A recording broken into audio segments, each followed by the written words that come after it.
Adar, Abhinandan, Abhar. Namaskar, Adab, Sashyakal, hello, and a very good morning, ladies and gentlemen. A very, very warm welcome to absolutely wonderful, beautiful, and auspicious day that brings together so many special people to impart knowledge with their expertise and experience skills. Synapse 2022. I am Ashu, and today I have been given privilege to be your host for the day. Today, we are here at SYNAPSE 2022 by SIOS with an aim to enhance clinical skills key to success in physiotherapy, integration of advanced physiotherapy and clinical competency course. SYNAPSE is a team of physiotherapists working for unique goals to meet up physiotherapy and rehabilitation demand at various special medical and non-medical areas. Moving forward, physiotherapy. So we all are familiar with the term physiotherapy. Physiotherapy or physical therapy is recognized as autonomous healthcare profession concerned with movement science and aims at maximizing quality of life by optimizing the movement potential. We all know that COVID-19 has challenged all the healthcare professions, including physiotherapy. Increased mobility and mobility was seen in patients. But challenge has been taken by physiotherapy so well that it has fulfilled the aim of reducing associate mobility by gaining function and improving the survival. So here, today Synapse stick to an effort to organize a knowledge imparting academic event in order to enhance clinical skills by the success of physiotherapy. So, a physiotherapist is a brain of scientist, the heart of humanist, and the hand of artist. So, I welcome you all the artists. Can we have a round of applause to all of you present in the hall? Moving forward, we are being given so much privilege to have special guests for this event to make it a grand success with their valuable efforts in the field of physiotherapy. Dr. Karthik, Assistant Professor, Department of Orthopedic, PJMIR, Chandigarh. Can we have a round of applause for him? Dr. Sandhil, Professor, Department of Dermatology, PGIMR, Chandigarh. Can we have a round of applause? Shri Rajashekhar, Journal Secretary, Chandigarh Tamil Sangam. We welcome you, all of you, sir. With all due respect, I would like to call all the guests and all the members of SIOS to enlighten the function by lighting up the lamp of bright. We welcome you, sir.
Synapse 2022.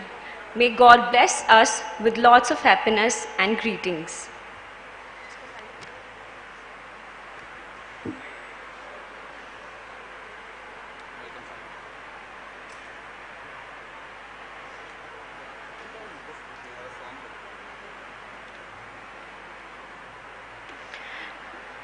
To seek the blessings from God, let us join our hands toward the god Shiva. Here's the Shiva Tandam Stotra.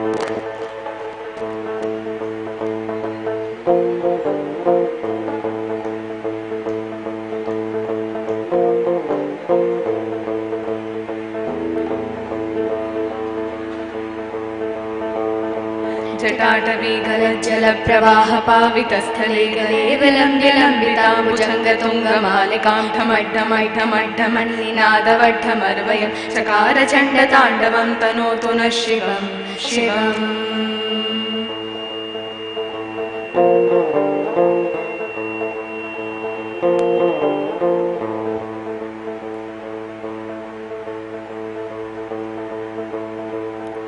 जटाकटाः सम्भ्रमभ्रमन्निलिम्पनिर्झरी विलोलवीचिवल्लरी विराजमानमूर्धनि धगद्धगद्धगज्ज्वलल्ललाटपट्टपावके किशोरचन्द्रशेखरे रतिप्रतिक्षणं मम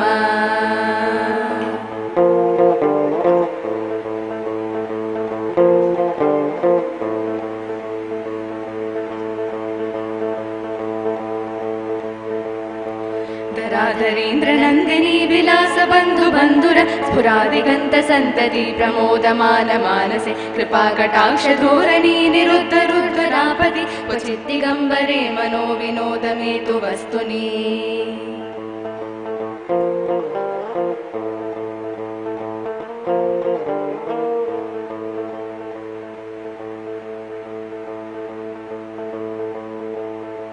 जटाभुजङ्गपिङ्गलस्फुरत्फनामनिप्रभ कडम्बकुङ्कुमद्रव प्रलिप्तदिग्वधूमुखे मदान्दसिन्धुरस्फुरत्वगुत्तरीयमेदुरे मनो विनोदमद्भुतं बिभर्तु भूतभर्तरी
What a musical start. I hope you guys will have a great time. So moving forward, we have our special guest, Dr. Sandhil.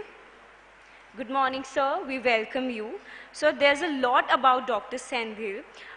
It may take a long day. Many awards received, latest being the L.N. Sinha Award in 2020 for the Best Young Dermatologist in India, Best Research Paper Award for the Best Research Paper published in Indian Journal of Dermatology, at present Editor-in-Chief Pigment International Journal and Selection Editor of Frontier Journal of Allergy.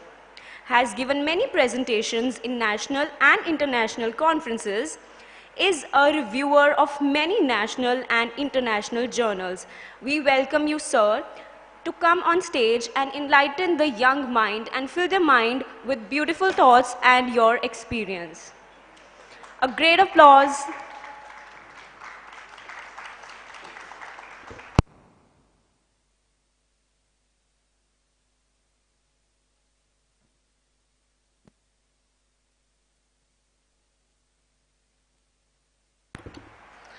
Good morning, everybody. It gives me immense pleasure and honor to address this august audience. Thanks to Dr. Balaji for inviting me here. Physiotherapy, we all know, is an integrated part of our medicine. And being a dermatologist, it is important to me where it becomes helpful in treatment of my leprosy patients. How to treat the claw hand, whether it is a partial claw hand or a total claw hand, presence, and then the treatment of wrist drop and foot drop, as well as management of trophic ulcers. So that's where the physiotherapy becomes very important to me.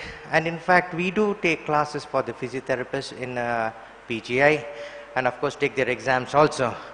And it is more dear to the orthopedician, my junior colleague who is sitting here, Dr. Karthik, so that's the thing. And little bit about this one. Dr. Balaji has been doing a lot of work, recently conducted many conferences around India. I think so the latest one was in Bombay or something like that. And congratulations to him, recently had got a degree also.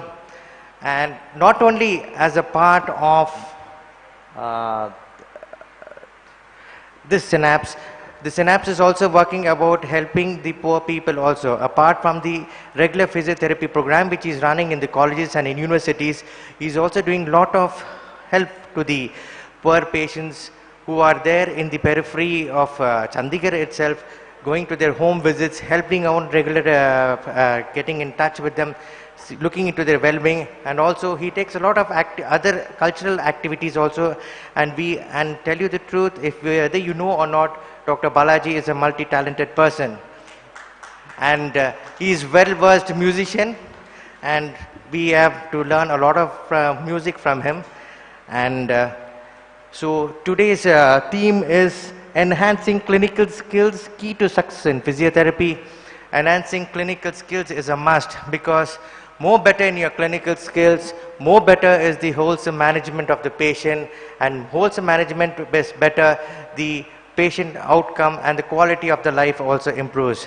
So hope this academic extravaganza which is given for you will be of a great success, as well as enjoy the musical one also which is there in the evening. Thank you very much.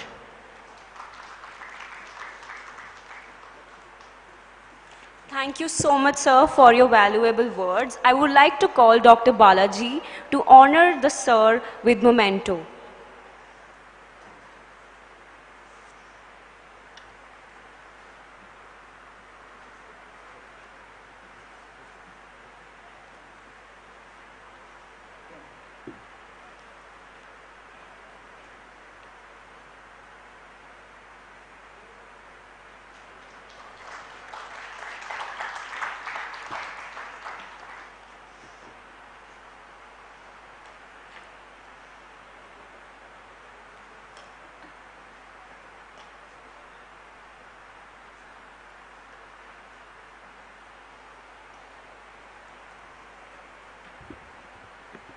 Thank you so much, sir, once again. So our next chief guest is Dr. Karthik, Assistant Professor, Department of Orthopedic, PGI, Chandigarh. He has gained a lot of awards. List may go on, but few are.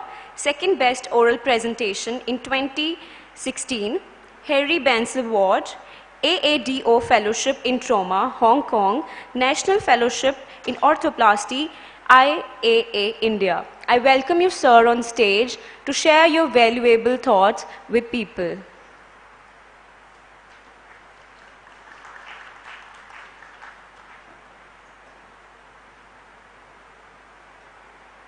Good morning, everyone. First of all, I am humble and privileged to be a part of this wonderful CME on the topic Enhancing the Clinical Skills, a keys to the success in physiotherapy. The physiotherapist is an integral part for treating the musculoskeletal pains and all the orthopedic problems. I always tell, when the most common problems coming to the orthopedic OPDs are cervical pain, low back pain, and knee pains like that. So we will give treatment like to start with physiotherapy and to add on some analgesics. I always tell my patients, in physiotherapy is the main treatment, the analgesics are simple supplements. So the physiotherapist is somewhat like a right hand to me. So without you guys, I am not able to give good functional outcome to the patients. And today also I like this theme topic, enhancing the clinical skills. This is very important because most of the times we will diagnose, I will write it is an acute lumbar strain. I will refer the patient to the physiotherapist. So if the patient, sometimes being a physiotherapist, you should also do some clinical examinations and you have to diagnose the patient. Sometimes my diagnosis may be wrong also. So sometimes you can refer the patients back to me, sir, I am doubting the diagnosis. Please, you can reconfirm the diagnosis with your clinical skills or by taking an additional imaging like MRI. So that we are both walking hand in hand so that the patients will get a good functional outcomes. Okay? So Dr. Balaji, being a physiotherapist, he is doing a wonderful charitable works. And today Dr. Sendil also told he is a good musician. I didn't witness that, but I will get an opportunity to see that too. So I wish you all the guys a very wonderful CME today to enhance your clinical skills along with some extracurricular activities like dance programs in the afternoon sessions. Thank you once again for inviting me to this wonderful CME session. Thank you. Thank you so much, sir. I would like to call Dr. Balaji.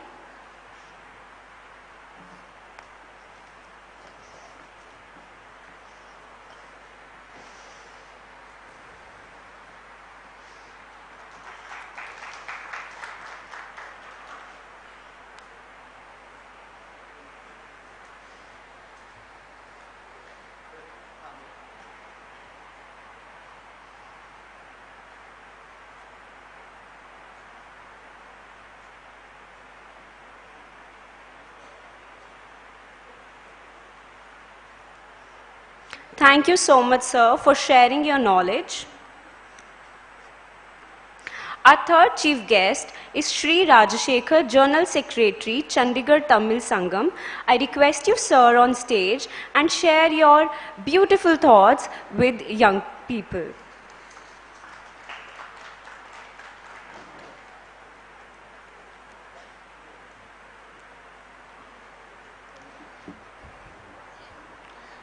Namaskaram, Sastriyakal, Vanakkam, and good morning. And it is strange for me why Dr. Balaji invited me for SYNAPSE 2022. मेरे को कुछ पता ही नहीं. Doctors are there, professors are there, so much of eminent faculties are there. I don't know what I have to speak. I asked Dr. Balaji just 10 minutes back, sir, why did you call me? मेरे को किस लिए बुलाया आप? He said me, sir, so many young people are there. Whatever you are enjoying in Tamil Association, just enjoy. Just 10 minutes back he said. Then I asked Professor Senthil, Dr. Senthil, sir, you all are talking about some medicine, physiotherapy. What should I talk? कुछ नहीं sir, आप कुछ नहीं ऐसे बात करके आओ. First of all, I'm very happy. There are so many female candidates are sitting over here. Please put a round of applause for you all people. Because I personally believe every therapist is a mother. Sir, आप तो पता है, आप physiotherapy के बारे में क्या पता है? I know. A couple of months back, I had a frozen shoulder. Generally, I don't tell about my problems to others. But Dr. Balaji is almost like my son. He came to know, he kidnapped me. No, kidnapped. He sent his driver, lifted me, taken to his hospital, and he solved the problem within 5 minutes. I'm really amazed. I don't know what technique, and he was, during the treatment, he was consoling me. Okay, sir, everything has become all right. Everything has become, I really felt a motherly touch with Dr. Balaji. So I expect each and every one of you, those who are sitting here, since you have come to Dr. Balaji, each one of you should be like individual Balajis rather more than a Balaji. Because why I said this much Balaji? Because there is a Balaji temple in south, you are aware? So he is not less than that. So I will take a couple of minutes to talk about that gentleman. उसका बारे में ज़्यादा गुनगुना नहीं कर रहा हूँ, because I am a general secretary of a socio-cultural organization where we do a lot of social services to all the needy people, and I have been doing these services almost for 30 years. So I used to think that I am the one of the next Mother Teresa of India. इतना घमंड था हमारा, अरे क्या काम कर रहे हैं यार हम, गली गली में जाके लोगों को मैं मदद कर रहा हूँ, इतना बड़ा आदमी हूँ मैं. I was thinking that way. But again, a few months back, I went to a Punjab village with Dr. Balaji. He took me there. I saw those people. There are 20-25 bedridden people, those who got a spinal injury. Literally, I cried. I went outside and I started crying. Then he dragged me inside. What are you doing, sir? No. Very silently, I am very close associate for Dr. Balaji. Without even telling me, he is doing the service in that village without expecting even a single penny, spending a lot of his resources, money. So that is the reason I said, only a person who is having the motherly thought can only do this. And I am very proud to be associated with Dr. Balaji. That nurtured me, that has given me, that has enlightened me. Then immediately what has happened, we have conducted, generally we conduct a Pongal festival, Sangrant, January 26. So I have invited Honorable Governor of Punjab, the Mayor of Chandigarh, and so many people. Immediately I thought, why we should cook the Pongal and we should eat ourselves. And with the help of Dr. Balaji, almost for 4 lakhs rupees, we have purchased all the implements for the spinal injured people. In that one, almost 2.5 lakhs rupees, the worth of material Dr. Balaji has contributed for the social cause. And we are really thankful to him. And I am having a wonderful doctors associates, our Perumal, Dr. Sendil sir and Dr. Karthik sir. I am very proud to be associated with these people. They have given me almost 2 lakhs worth of water bed, air bed, so many implements to me. Because with the name only I am getting everything, this wonderful team we are getting. So you are having this enhancing clinical skills and a part of your curriculum, maybe there in the physiotherapy, not only for earning money. If you are just mixing your profession with your social thought, wonderfully you will become another Balaji, even more than that. I take this opportunity to request you, because you are the only one profession. You need lot of patience. Because again, I'll take 1 more minute, because again, I remember a year back, we went to a unit where you treated the children with autism. I took him, I got a special permission from Air Force Station 12 Wing Chandigarh. I went to the station commander, I spoke to him. Then he asked, what is the specialty of this physiotherapy? Already in the Air Force we are having a physiotherapy.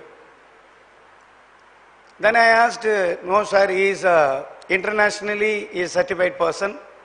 He is pursuing the PhD and now he got his PhD also. He got so much of certification and he has given a paper, the physiotherapy on music. Am I right? I think technically I may not be right. 1 year back, I'm an old man. You should correct me if I'm wrong.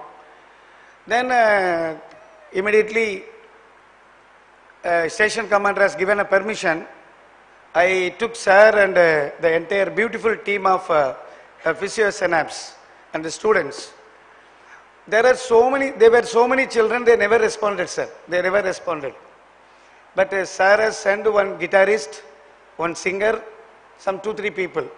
मैंने डोसा इडली वगैरह arrange किया, वो कोई नहीं खाया. But he started singing. Dr. Balaji along with his team started singing.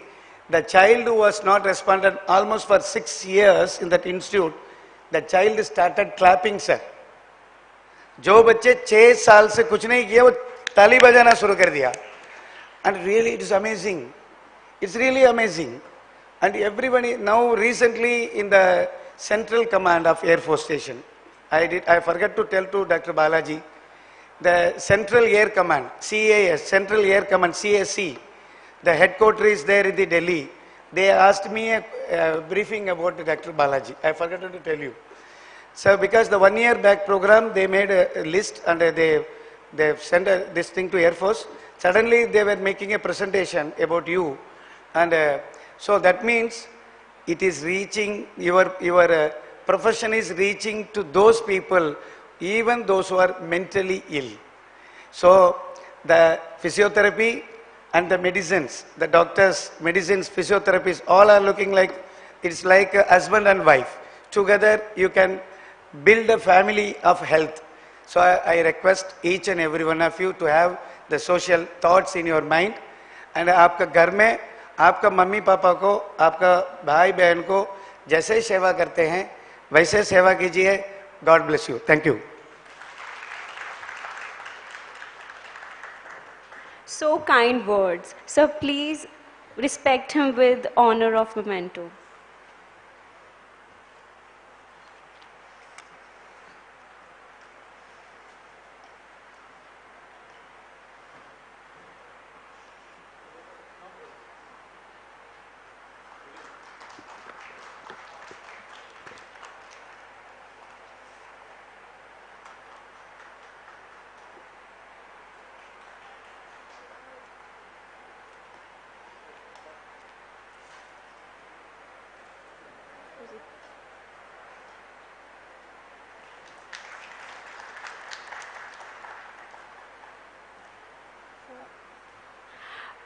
I would like to greet music team with honor of respect and sharing their musical tones with us, with memento. Miss Laya Palwan,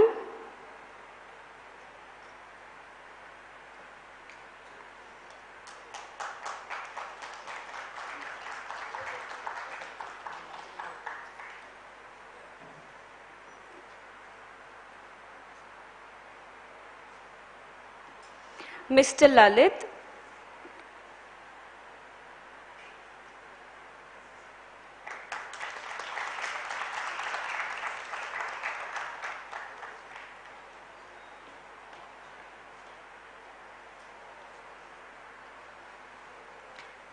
Miss Kamalika,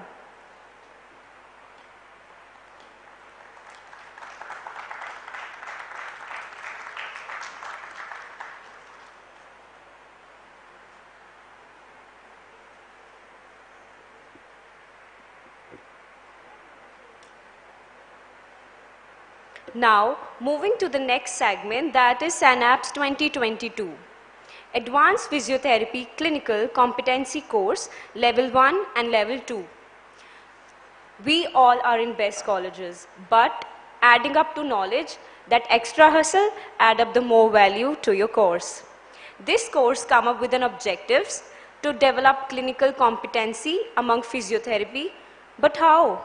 And the answer is by systematic valuation and training approach. To introduce clinical reasoning for theoretical framework and clinical applications.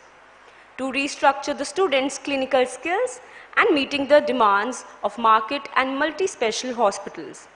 And when it comes to meeting the international physiotherapy standards, followed by the current standards, then you are at the right place. Coming to the course. Short course with clinical training, advanced training with advanced equipments. The duration of course is 21 days with more of practical labs to facilitate the practical knowledge than theory, with maximum clinical training. Believing in quality, each batch will have 20 students to have check on systematic evaluation. After the course, you will be ready to meet the demands of market.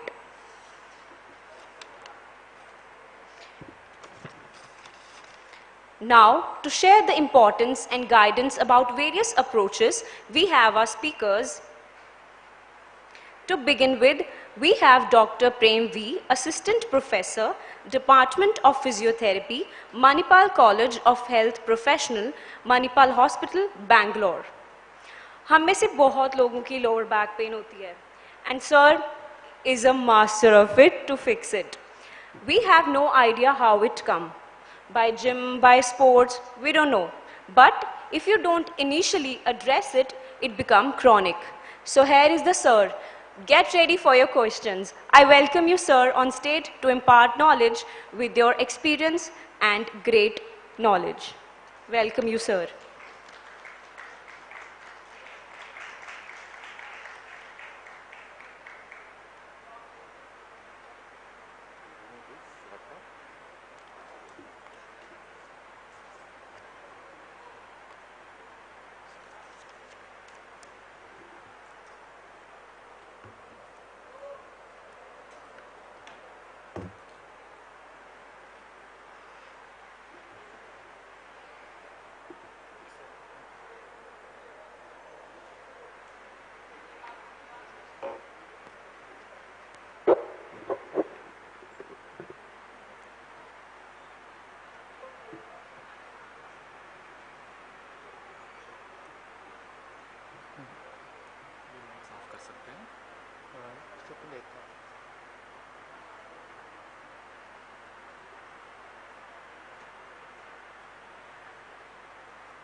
Can I have that light person on stage?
No problem, no problem.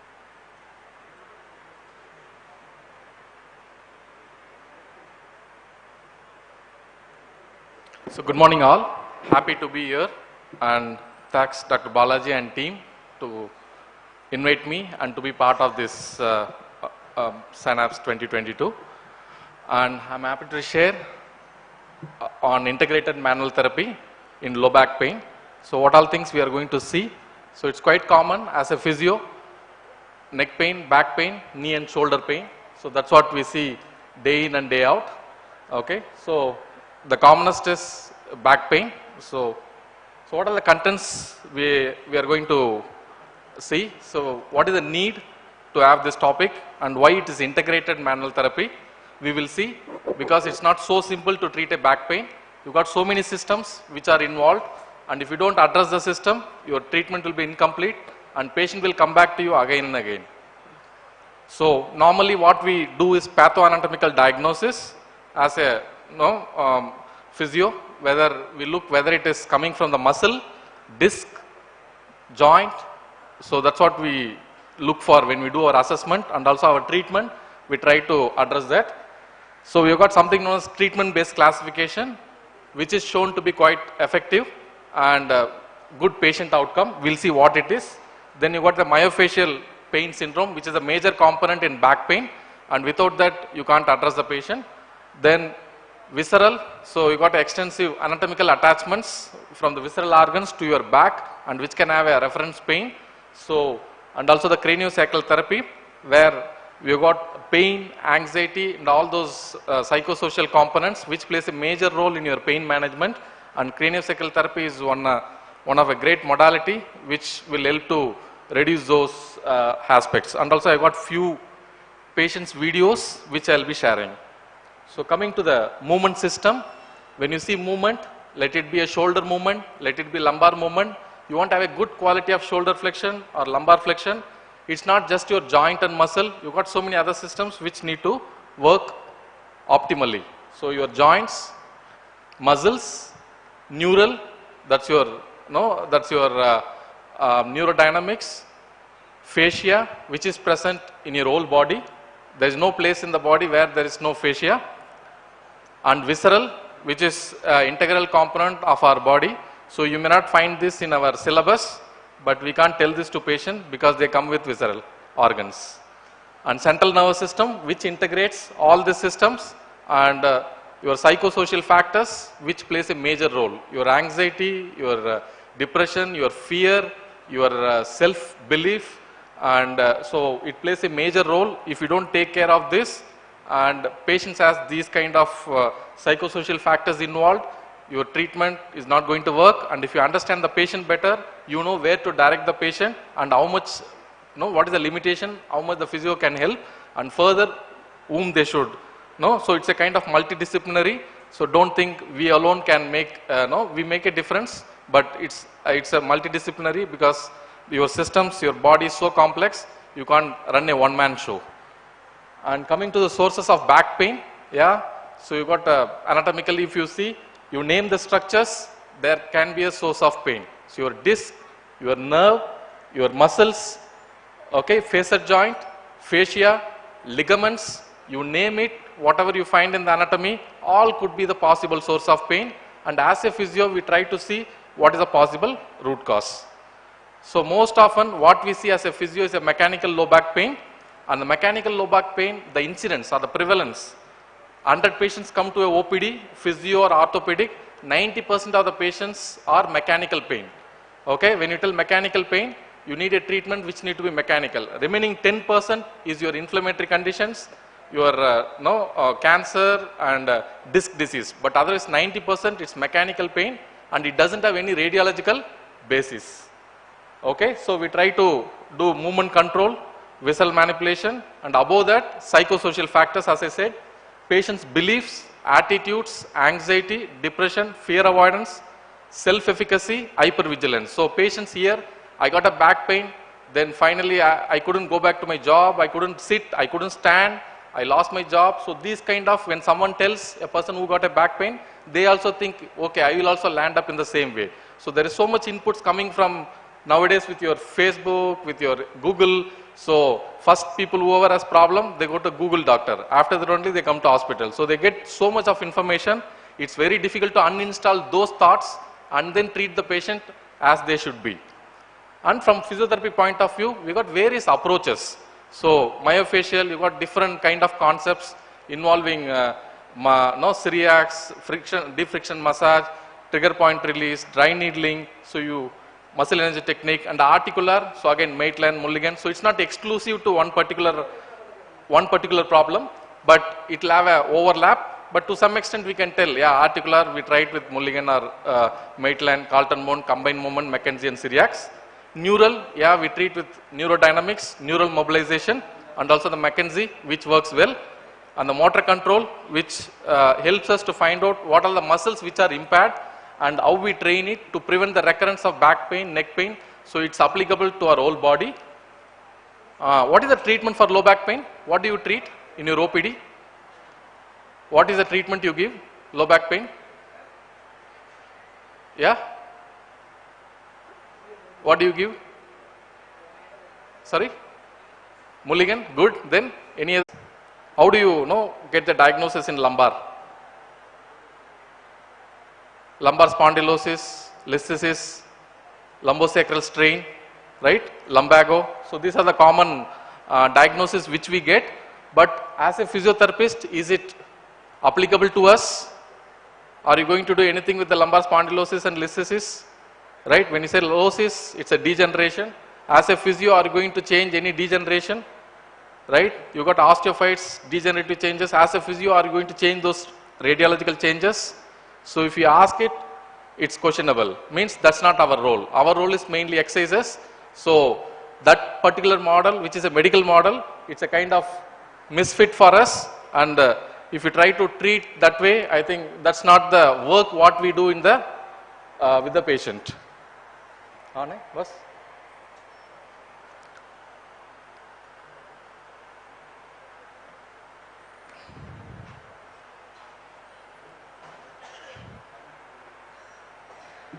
It's on LCD. It's coming. It's coming.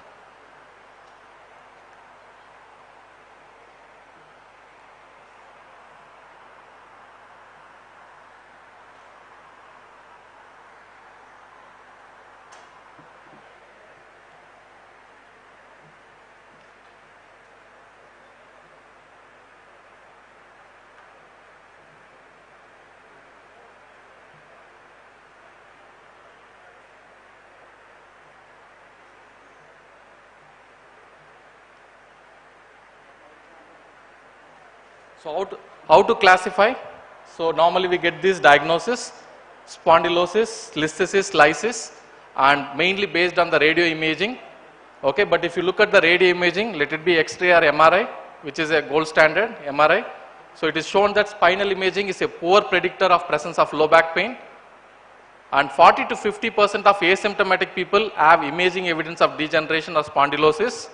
That means if you take 50% of this crowd, you will have some changes in your MRI, in your disc and the bone, and then 47% of low back pain patients have normal MRI. So that's why things get complicated, and no association between MRI evidence of facet or disc degeneration and annular tears.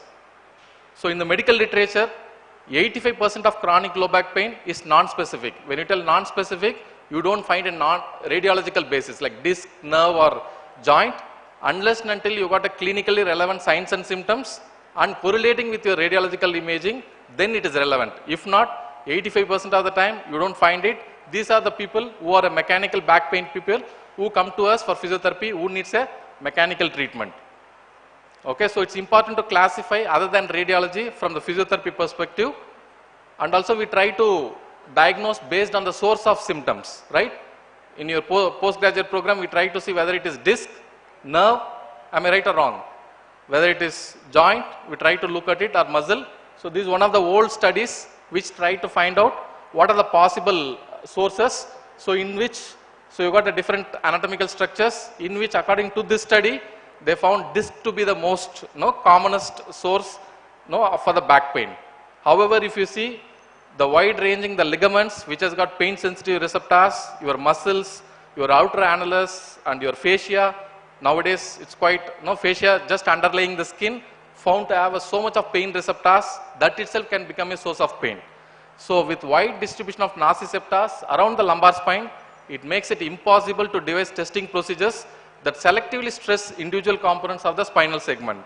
So you have specific tests like slump and SLR, yes definitely, which will tell about the nerve.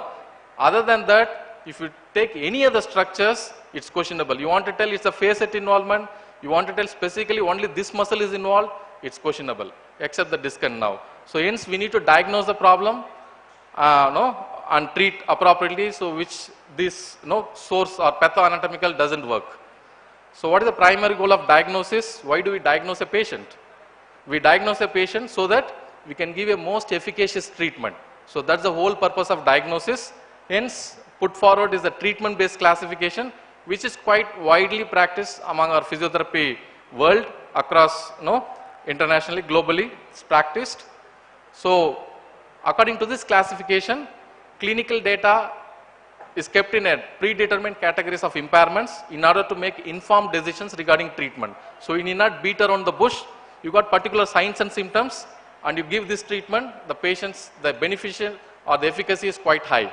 So what is that? For acute low back pain, manipulation is the first classification, where patients doesn't have pain below the knee and it's less than 16 days and there is no fear avoidance belief questionnaire is low and hypomobility of the lumbar spine and hip range is more than 35 degrees. You can straight away go into a thrust manipulation and patient gets better in 3 sessions, 2 to 3 sessions. And stabilization exercises, that's your core exercises. You give it whenever the patient is having generalized laxity, let it be post-pregnancy, post-pelvic pain or spondylolisthesis where you got an instability, then you go for the stabilization exercises and your outcomes are much better. Okay? And then specific exercise group, so this is, we divide it as flexion exercise, extension exercise and lateral shift. Okay? So patient has got pain, radiating pain distal to buttock to the calf, you give extension exercise and you give the extension exercise, your SLR, your slump gets negative. And you give flexion exercise for the people who are older age, listhesis, okay, and you give a flexion exercise and patient will also have a reduction in symptoms when they do the lumbar flexion, then that's an indication patient will respond to flexion exercise. And lateral shift, there are patients because of pain, they'll have shift in the shoulder, shift in the pelvis, shift in the shoulder relation to pelvis and you do a shift correction, again you get a resolution of symptoms. And finally, if there is a disc and nerve, when the exercise doesn't work, then the evidence has shown you give a traction, the patient's symptoms get better. Okay? So this is just a small video on thrust manipulation. This is a Syriax thrust manipulation. This is a patient who came with acute low back pain with 4 days pain in the back and then he fulfilled the criteria, hypomobility of lumbar spine and also hip internal rotation more than 35 degrees. So we go and do a thrust manipulation. So most often 2 to 3 sessions, weekly once, you get almost 90 to 95% of outcome.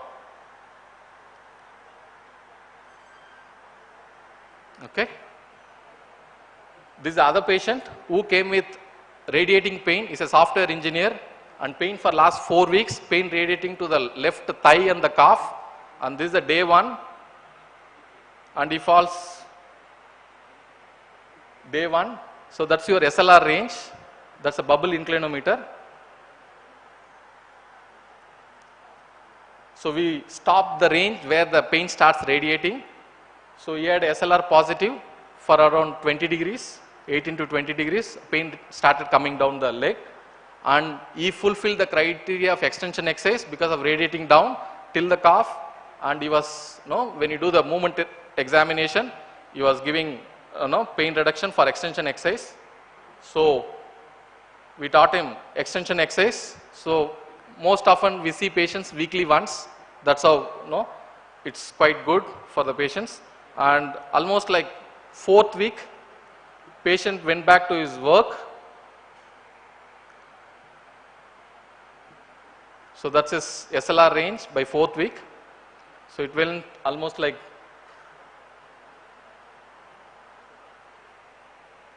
45-50 degrees, okay, and slump also becoming negative. And by end of 4 weeks, weekly once we have seen, and he went back to his work with no pain at the calf and the thigh and little discomfort at the back, and which we prescribed exercises. Okay.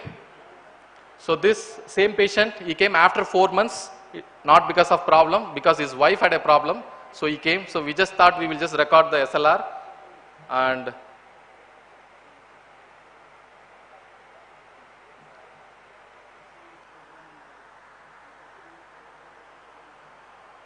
so that's his SLR, so almost 80 to 90, which is normal.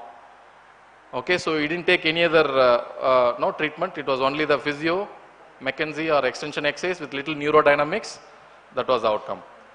Then we got a stabilization group, which is the core exercises. You got a specific population, as I told. Patient has got a chronic pain, back pain, 4 months, 6 months. Okay, it doesn't have any specific nerve, slump, SLR negative, but pain is present, more often sitting job, things like that. So this is a patient who was 42-year-old. He involves lots of traveling by flight, by car, and he comes with a vague pain at the right side lumbar, and also some discomfort on his thigh and the calf. It's quite vague. So he had all SLR, slump was negative. So his movements you can see, he can do full flexion, right, but little discomfort at the back. So I'll just show you, we do an extensive assessment of the muscle length and strength involving your lumbar and pelvis. So I'm not going to show the full thing, but I'll just show one movement, and then we taught the exercises. So that's the extension, and his work involved lots of sitting, slouch sitting, and his posture was bad, sitting slouch. And when he did extension, you can see he feels some stretch on his front of the abdomen. That's because when you sit for longer time, slouch, your rectus abdominis goes for tightness, and that's how patient feels difficult when you bend backwards. And whenever he does it, and you can see that left side bending. So just a simple active movement, so nothing great about it. And you'll get an idea, the quality of movement, the location of pain, the limitation of range. You get so much information, just an active movement.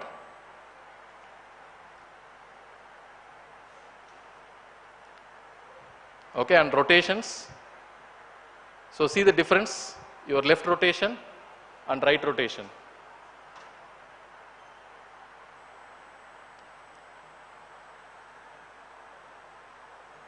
Your right is more limited.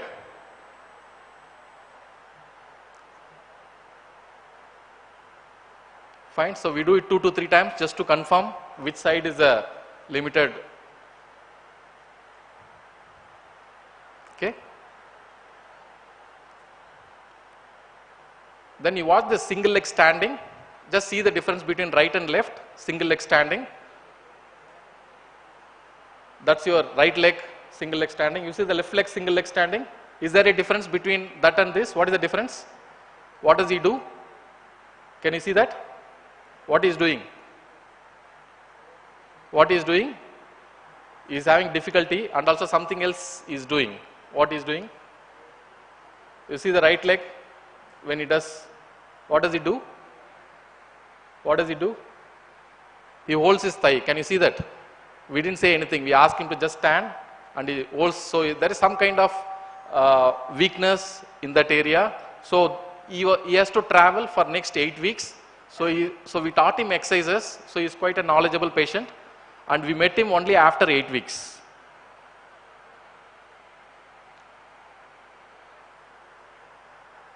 Only exercises, stabilization exercises, strengthening exercises for hip abductors, hip extensors, and some little stretches for the hip flexors, and we saw him only one session. So this may not happen for all the patients. He is quite kind of understanding the importance of exercises and was accepting what we were telling, and he followed, and we could get a good outcome. And I have seen him almost like 2013, 14, till now we are in touch. he practices the exercises, he continues to travel, he is doing fine. And this is the other group of patients which very commonly you get in back pain.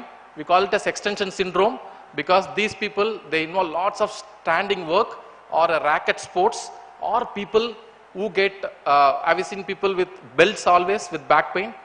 Because somebody would have prescribed belts and they wear it for lifelong. You don't know why they are wearing, but they just wear it and they take it so seriously that back something will happen. Following an MRI finding, there is a bulge, there is a disc, and they advise, when a physio or someone gives, you have to keep your back straight, they remain really straight.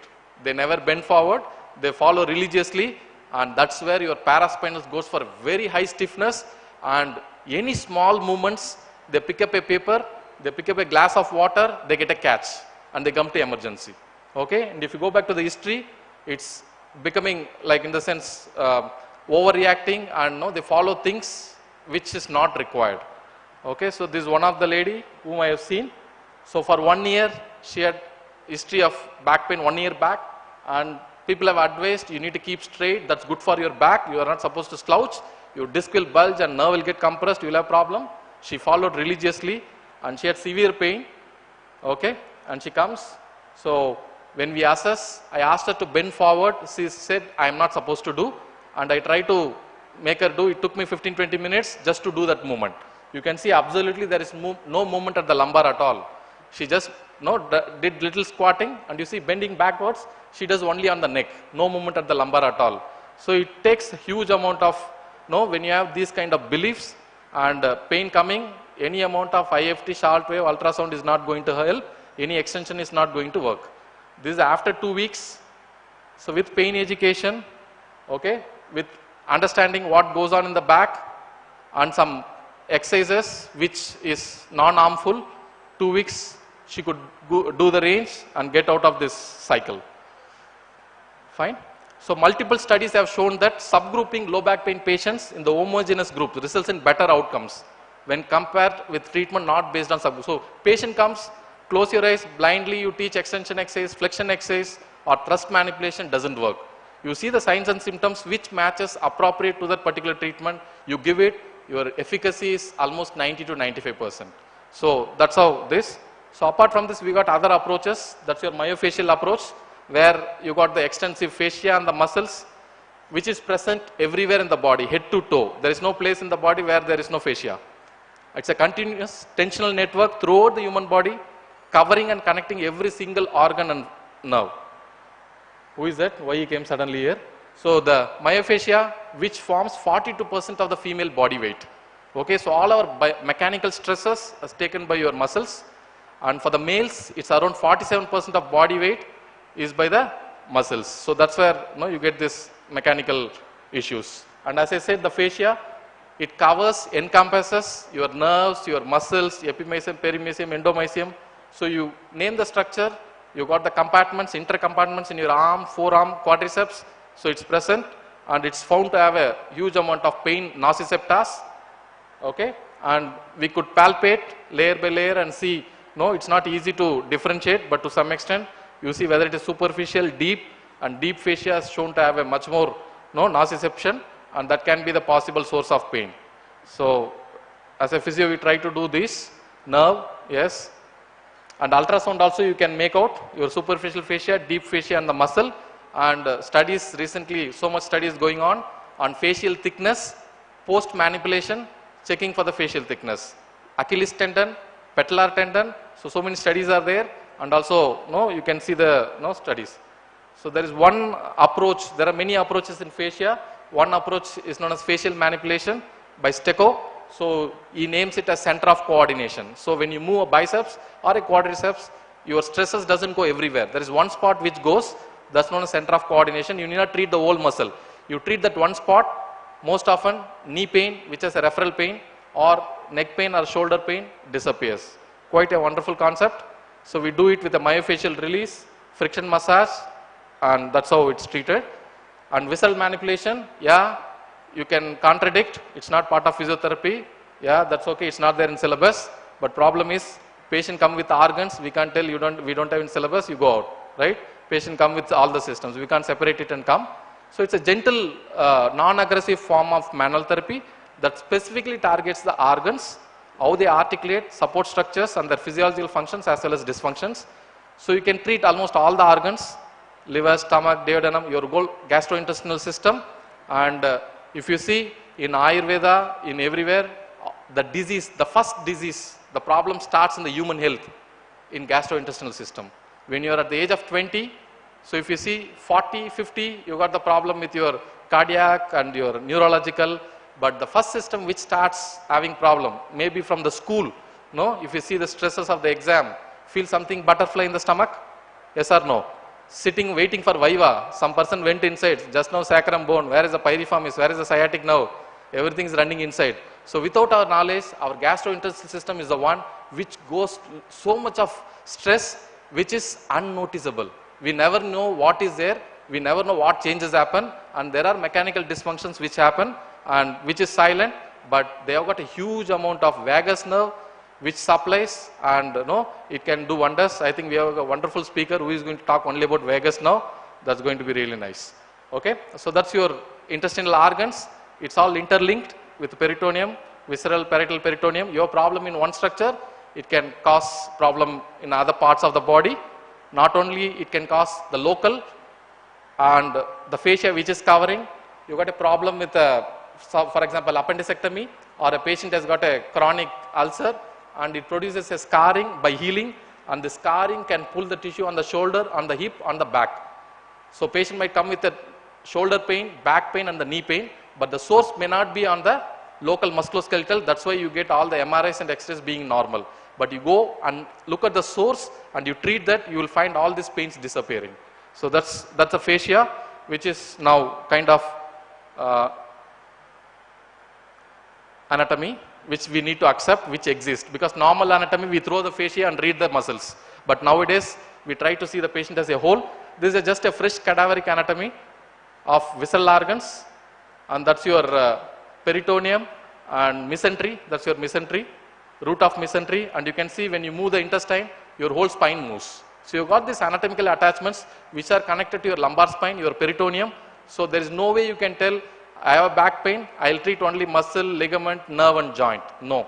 All these have anatomical attachments. You've got a problem, something existing there, it can have a pain on the back. This one patient, a female patient, 40-year-old, came with the pain on the leg or the hip, laterally and also on the back. And patient is suffering for last 5 years, and she has gone around meeting so much gynecologist, so much consultation, so much MRI, and she has a pain there, radiating, referring down. Pain was gradual in onset, left hip, dull aching type, continuous last 5 years, and she can't sit on her hips. Whenever she sits, she has to sit on her other hip, right hip. Okay, and the pain gets aggravated with long standing, sitting on lower height, walking, cross leg sitting, stair climbing, sleeping on same side. So our functional activities, our quality of life significantly impacted and gets relieved by lying. Our VAS was quite high, 8 out of 10. Okay, severe irritability, and sleep was disturbed whenever she moves to the left. And she came over, when I assessed, nothing related. So we found, it's the sigmoid colon, and we treated the sigmoid colon. So weekly once, 5 sessions. At the end of 5 sessions, the VAS was 0, and her functional activities are walking. She could sit. Even the end of the first session, she could sit equally on her hips. Okay, so she said, after 5 years, I am putting my weight on the left hip. So that's the thing.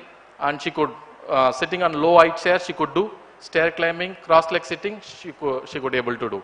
And the other approach, which is quite, when the patient has got so much of dysfunctions and pain, which can have effect on your craniosacral system, your cranial bones, your sacrum, your dura mater, and lots of stress, anxiety. There is no one in the world who doesn't have that. So you will have these changes. It's a very subtle treatment. You may not see a big change from outside. When you give a session also, you may not see, but you will see a huge change. Patient, after going through the therapy for 40-45 minutes, when the patient comes out, patient will tell, wow, something has opened up. So I feel so relaxed, I feel so good. And currently we are doing a study on fibromyalgia, craniosacral therapy for weekly once for 3 months. So till now we have finished some 15-20 patients. And what we found, after 8 sessions, right? 3 months is the study. After 8 sessions, we found significant increase in duration of sleep and the quality of sleep has improved. So that was quite significant. So it's a kind of wonderful clinical tool. You got a problem, psychosocial factors. As a physio, we don't have anything to do. I think this one adds to our tool, and which helps us to treat the patient holistically. It's not about mechanical. I treat joint, I treat bone. We are not a carpenter, right? And the human body is not something made of machine. It's so much of emotions, so much things going on in that. Okay, so I think this is a good approach. If we add it, it's really good. So as I said, it has got the cranial bones and the sacrum, and we see dysfunction of which part of the cranial bone, frontal, parietal, occipital, and accordingly we release it, and you can see the changes happening, patient's sleep getting better, and the pain also, anxiety coming down. So take home message to conclude. So we got, as a physio, we are always looking into pathoanatomical. Yeah, is it coming from disc, nerve, joint, muscle, right? But as I said, all your nociceptors, so much is located in all the areas. It's impossible to have one test. You can have Maggie of 200, 300 pages, Maggie book. You do all the tests will come positive. You understood what I'm saying? Right? So that's not the way. Except the disc and nerve, yes. And with MRI and with the clinical correlation, yes. If not, you try to do something and tell this is the joint, this is the muscle, it's questionable. Okay? Hence, we have got this treatment-based classification. Don't struggle to find the source. Instead, you got the signs and symptoms, use this treatment, and it's quite evidence-based, and 90% relief in 3 sessions, 5 sessions, no beating around the bush. I think that's a evidence-based practice. Along with that, myofascial component, which is a kind of recent development, the fascia, which is considered like, it's there everywhere, and it has been a discarded structure, but now it has been woken up, and so much studies, so much literature on it. So it's interesting, and you treat a problem with the knee. If the patient has got an injury in the back, the knee problem, you treat the back, knee gets better. You got a problem in the shoulder, patient does all the ringing, all the computer work, patient comes with us for shoulder pain. But we don't bother what they did, except if they have a direct trauma. If not, if it's all the problem with the wrist and the hand. You treat the wrist and hand, shoulder pain goes away. Same thing with knee pain. We call it as patellofemoral osteoarthritis, but the forces doesn't go to the joint directly. It has to go through the feet, tibia, and goes up. So most often the mechanical changes happen in the feet. Okay, so you treat that and you will find the knee pain going away. So you got these wonderful concepts. The way you see the body has to change because the problems are different, the biomechanics are different. I think you can give a better result. Okay, that's it. So I would like to thank Balaji sir for giving the opportunity, and thanks for your patient listening. Thank you. Any questions?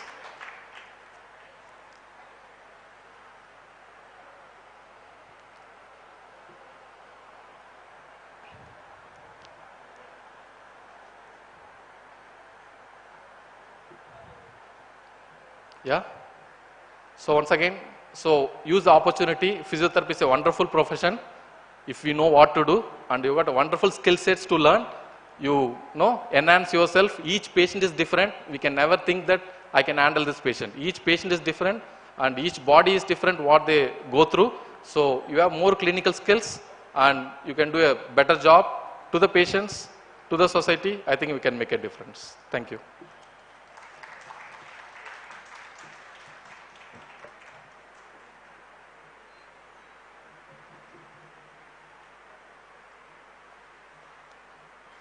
Thank you so much, sir.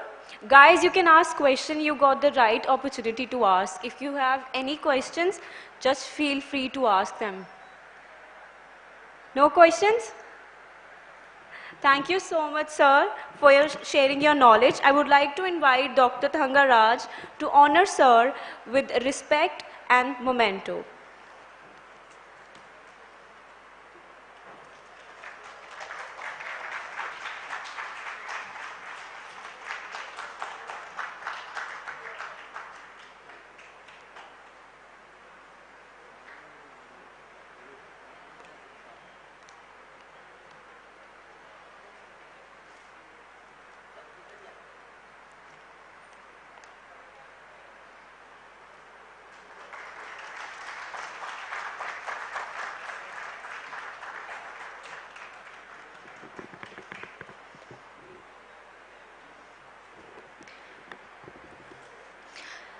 Thank you, Dr. Prem V, once again for acknowledging us with great knowledge.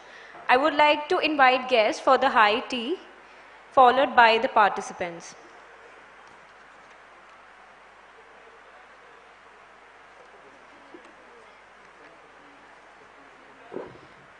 You all can have tea. See you after 15 minutes.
I welcome you all after a break. So, this is our YouTube link. You can see the live session on this link and you can ask your friends and family to watch it. Please do share this link. So, what's next? Next speaker will talk about very much interesting topic. Okay. We have different personality traits. हम में से कुछ लोग बहुत ज़्यादा angry young ones होते हैं, कुछ बहुत ज़्यादा calm होते हैं, and कुछ लोग बहुत ही ज़्यादा जल्दबाजी में रहने वाले होते हैं. You know what's that thing जो इन चीज़ों के लिए responsible होती है? Or which is the longest nerve in human body? Anyone? Yes, vagus nerve. So vagus nerve is responsible for all this stuff. To talk about incorporating vagus nerve approaches for physical and mental health, we have Dr. Sigamani, MSc Osteopathy from Shri Shri University, Orissa. I welcome you, sir, on stage. A round of applause.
Morning.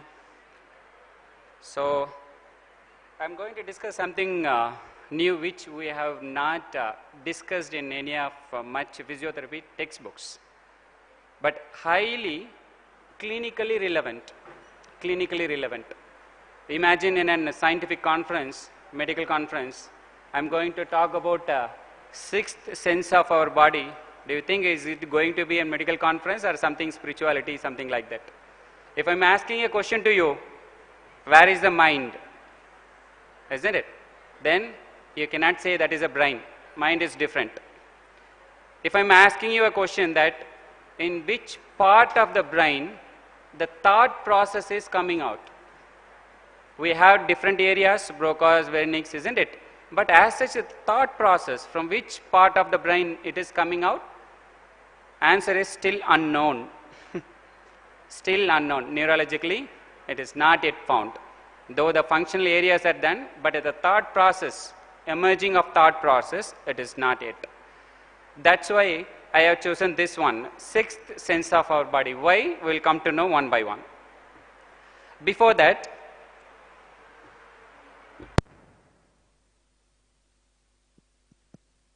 so you're going to take your mobile phone with you. Is it audible? Yeah. Switch on the flashlight. Can you please come? Because after that, we're going to check whether it is giving a result or not. So, flashlight on. Just look at the eula of a person next sitting to you. Can you open? Yeah. And ask the person to say 3 times, 3 times. Just check it once. It is interesting. Check the eula. Tongue is not hiding the eula. Yes. Say Again.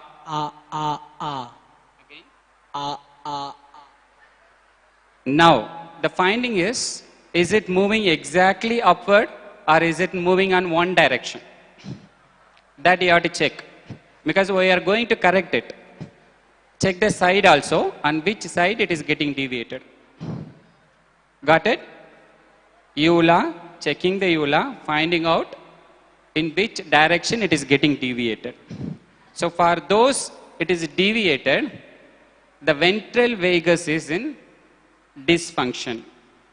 For those it is deviated, the ventral vagus is in dysfunction. We are going to correct it with a simple exercise, but that simple exercise will be taught after understanding some principles behind this vagus. Okay? We'll come to it. Thank you. I'll call you back again.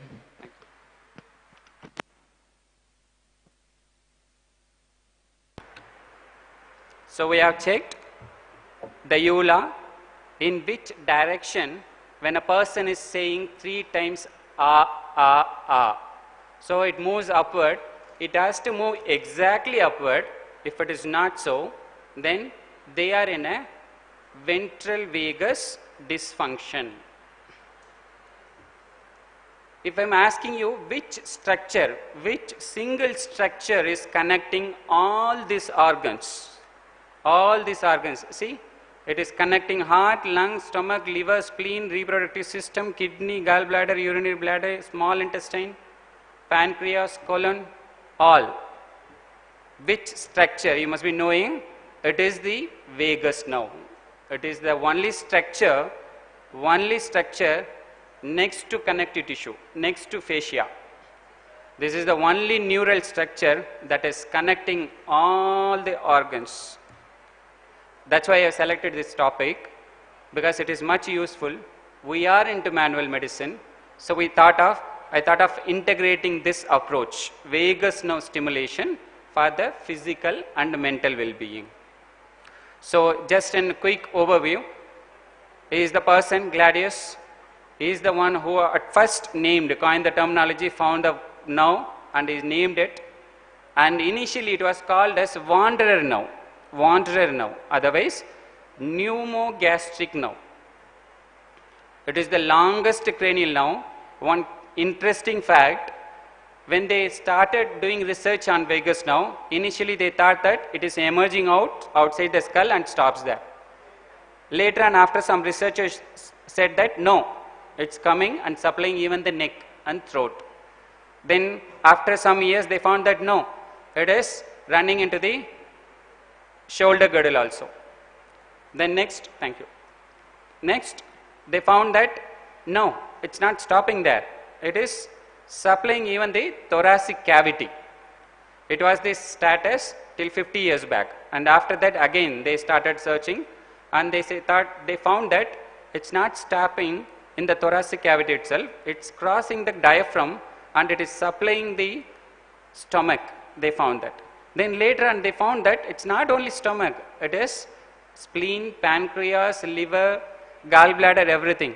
And the recent researchers said that it's not only stopping there, it is even supplying to the entire gastrointestinal tract and not stopping at that level itself. Even it is supplying the reproductive organs, uterus, ovaries, prostate, even those organs are supplied by the vagus nerve. So imagine if one nerve is in dysfunction, have you observed? One nerve is in dysfunction. So how we checked it? We checked with the Euler test. If it is in dysfunction, it can create impact in one or many of the organs which we have shown it here. That's the difference. That's why it is called the king of all the nerves. So there are some quad usually used to they say that, okay, sometimes when we are thinking, when you are stressed, they used to say that, okay, go with your gut. Go with your gut feeling. What is that gut feeling? It's gut feeling is nothing but the, even some people say that it is nothing but the enteric nervous system of the body. Enteric nervous system. What is this enteric nervous system? The nervous system with the gastrointestinal system. They are called as second brain of our body. Second brain. Which one? The enteric system, the gastrointestinal tract. Even in Ayurveda, they call the intestinal, small intestine as the second brain, even in Ayurveda. So, but now modern medicine accepted that, yes, it is the enteric system, it is the gastrointestinal system that is called as second brain of the, sorry, the font has changed actually. I have changed from one operating system to another operating system. That's why it's not showing. Anyway, I will explain that. Initial stages, they have divided the nervous system into central, peripheral and autonomic nervous system. The autonomic nervous system was divided into sympathetic and parasympathetic. Now it's not stopped yet. There are three categories in the autonomic nervous system. One is sympathetic, second is ventral vagus, third one is dorsal vagus. Repeating, autonomic nervous system has three classification now: sympathetic, ventral vagus and dorsal vagus. How it all developed is the person, remembers this person, Stephen Porges is the one at first introduced polyvagal theory. Wherever the lapse between the modern medicine and the behavioral sciences was there, he connected that. Wherever there were gap between the modern medicine and behavioral sciences, he just exactly connected, and he said that Eastern medicine, the one which is practiced here in our side of hemisphere, they said that that is exactly right how they are correlating behavioral changes with the physiological changes. All these were connected by his theory, that is polyvagal theory, one of the most successful theory in the clinical practice. According to this, the social engagement system is an important one. We have a situation where we are feeling safe. Suddenly, if a snake enters into this auditorium, what will happen? Immediately some people will get freezed. Some people will start running. So that is what it is. Either it is in a danger or there is in a life threat. In this situation, what we do? Either we go for a freeze or faint, chakkar aake gir jate hain, and that situation. Otherwise, we go for a mobilization. Either fight with that or flight with that, run away from that. This is the concept behind polyvagal theory. Both these situations are not normal. In some situation it is okay, but as such, immediately we have to come back to the normal feedback mechanism. For example, snake entered here and it was killed. Okay, it got killed, no problem. And after that also, even after that, if you are maintaining that freeze moment for 2 hours, what people will think? ये तो पागल हो गया, isn't it? ऐसे सोचते हैं ना, क्या हो गया इसको? Then, if a snake entered here, and what will you do usually? We will run away outside the auditorium. Suppose if a person, due to the hyperactivity, if he started running continuously for 10 kilometers, what will you think? You will laugh at them. इतना बुद्ध बन गया कि तो इतना पागल है कि snake auditorium है, तुम क्यों उधर मोहाली जाने की क्या जरूरत है, isn't it? That is what. In these two systems are not a normal only for a particular time period. Immediately we have to switch back to the social engagement. His theory is based on this. Social engagement has to be immediately returned back. That is the safest zone. Patients are what happened to the patients? Because of the organ involvement, because of some trauma, physical or mental trauma, they get trapped into these things, either immobilization phase, otherwise mobilization phase. They are not returning back to the social engagement. That is the problem with most of the patients. So where do we have to address to bring them back to its normal social engagement system? We have to work with the vagus now. Polyvagal theory, according to that, ventral vagus is for happy and health. When I told you the uvula, is it moving exactly upward or deviated? Then you said it is getting deviated. It means that it is not in a proper function. If it is in a proper function, the person will be much happier and healthy. If it is in dysfunction, it will show its consequences either in the physical, otherwise mental sphere. So in the dorsal vagus, when the person is entering into the dorsal vagus, they are either becoming sad or diseased. What it is? Either physically they are involved, otherwise mentally they are suffered. These are the three stages which I explained now. Either immobilization, we freeze up immediately, or mobilization. But the last one is the common, that is the nature for us. We have to return immediately. The patient has to be returned back to this stage. If they are maintaining any of these previous two stages, that's a problem. Not only physical problem, not only mental problem, it will affect directly the physical. This chart you can get it easily in Google website. The best chart, I'm saying the graph here, where it is initially it is starting with a social engagement, but due to some situation, internal or external threat, they are landing up in a sympathetic and they are landing up again into the dorsal vagus. But what is the natural? We have to bring them from the dorsal vagus to the ventral vagus, that is the green zone. Remember this. So what it is actually vagus now? Not only the behavioral social changes. Behavioral is governed by vagus. Social activity is governed by vagus. We have studied that frontal lobe is responsible for that, isn't it? Behavioral aspects and all. But vagus now is the one that is governing the brain and the behavioral changes and social changes itself. That is governing one. Then apart from that, physically what all the changes it can create? It can give an impact in the heart rate, gastrointestinal system, sweating, and satisfaction with the fruit, satiety with the fruit, inflammation, neural processor, neurogenesis, and all these metabolic activities are governed by this. Three terminologies I am going to say here. Vagal tone.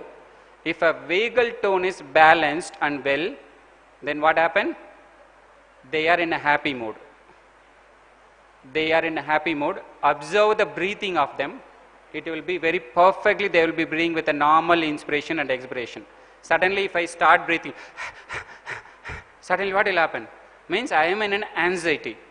Suddenly I am not breathing at all. Breathing rate is very low. It means that I am in a dorsal vagus. So breathing is the one who is interacting much socially and the one who is expressing themselves, laughing, singing and all. They are actually in a ventral vagus mode. Okay. So vasovagal syncope means what? It is just an vagal stimulation or hyperactivity of the vasovagal syncope. They suddenly fall into unconsciousness. Syncope. That is called as vasovagal syncope. Hyperactivity, overreaction. So what it is governing actually? This vagal brake has to govern. What it is actually? Functionally, the vagal brake, by modulating visceral state, enables the individual to rapidly engage and disengage with the objects and other individuals and to promote self-soothing behaviors and calm status. This is vagus vagal. So vagal tone is important, vagal break is also important. They should not land up in a overreaction. So what are the impact? Where if you are finding any kind of inflammation in the body, you have to go with the treatment of vagus nerve. If a person is coming with the memory disorders, then vagus nerve has to be released because it has a direct. I have given the explanation here. For the Alzheimer's too, they started releasing vagus nerve. In case if you are checking with the breathing problem, if a person is having some breathing problem, we have to release the vagus nerve. How we are going to release the vagus nerve, I will tell you at the end. In case if they have some heart rate involvement, tachycardia, bradycardia, all these things, we are working on the vagus nerve. Mainly with the stress disorder. Post-traumatic stress disorder, they are landing up in the sympathetic, otherwise in the dorsal vagus. They have to brought back into the ventral vagus. See some of the health issues which can be treated by the vagus manipulation, vagus release. See here, are we treating irritable bowel syndrome through physiotherapy? No, only with the visceral manipulation we start treating, isn't it? Can we treat cardiac arrhythmias? Means these are all possible, which cannot be possible through a normal manipulation, but through a vagal manipulation. Even B12 deficiency, chronic inflammation, seizures, diabetes, in all these things, vagus nerve dysfunctions are directly related. So that's why there is a new branch in the medicine. They are starting with a new branch in the medicine. Two major branches actually getting started. What are this? One is the one dealing with the stimulation of the vagus nerve, that is bioelectronics. They are electrically stimulating the vagus nerve. For what purpose? To bring back the physical and mental health. Electrically they are stimulating. Since we are dealing with the electrotherapy, you should know this, how it has to be stimulated. Another field of medicine is spatial medicine. What Dr. Prem has said, through the fascia manipulation, its coverage is so high. They said that it is connecting all the branches of medicine, like how the vagus nerve is doing. That's why they started developing this spatial medicine, another medicine that is called as spatial medicine. But here with the vagus nerve, it is called as bioelectronics. So, what are the other way we can, with a simple ways, we can detect the vagal nerve dysfunction? The one which I told you, Euler dysfunction, Euler test, first one. Second is heart rate variability. Just palpate the person sitting next to you, just palpate the radial pulse. Can you please check? And ask them to go for a inspiration and expiration. Inspiration and expiration. And check in the rate of the heart. Check in the variations. Is it changing? Is it not changing? Is it too much? Is it low? That directly related with the vagal nerve dysfunction. This test is a directly related one, but heart rate variability, much it is with the Holter monitor, with the ECG, that would be better. Another one is trap squeeze test. Can you please come?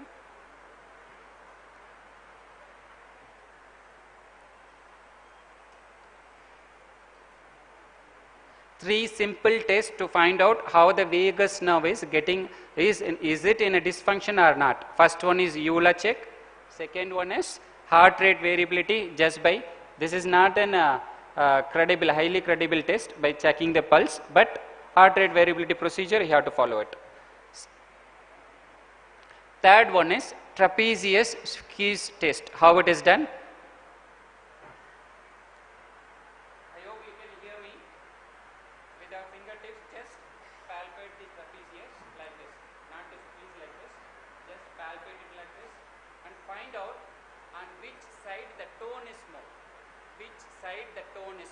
How we are doing it?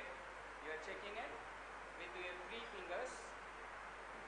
just lifting the trapezius and finding with a soft touch, is it in imbalance in the tone, muscle imbalance? Is there any asymmetry?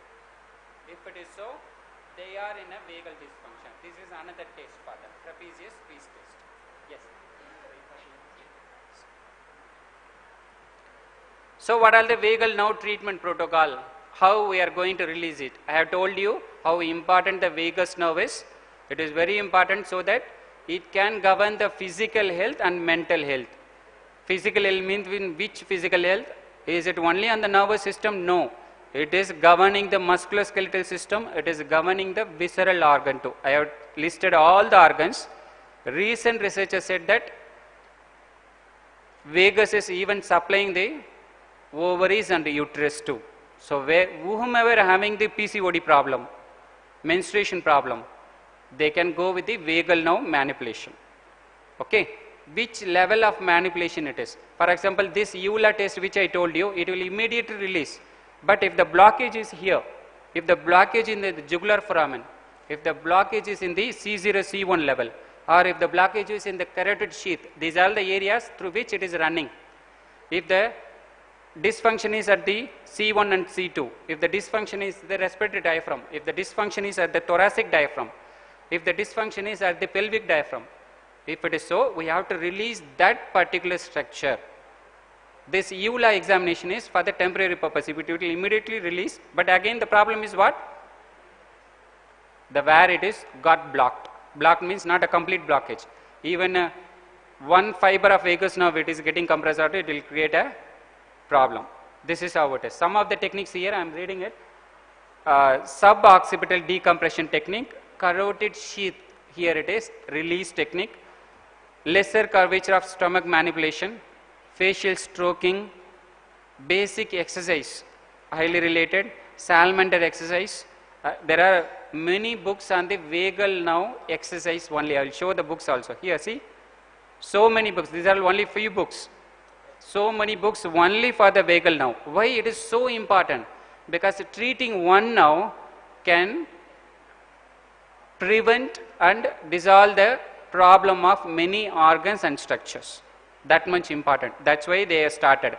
And the very basic book, the one accessing the healing power of the vagus nerve, right and upper corner, that has the that is explained in a very simple most language. The author of that book, Stanley Rosenberg, visited our university multiple times. He is the author of that. Even non-medicos can read and understand the importance of vagus nerve through this book. Accessing the healing power of the vagus nerve, and much important. So now it is the time to do, remember one test where we have checked it, we have found how the EULA is deviated. You are going to do exactly how I am going to say.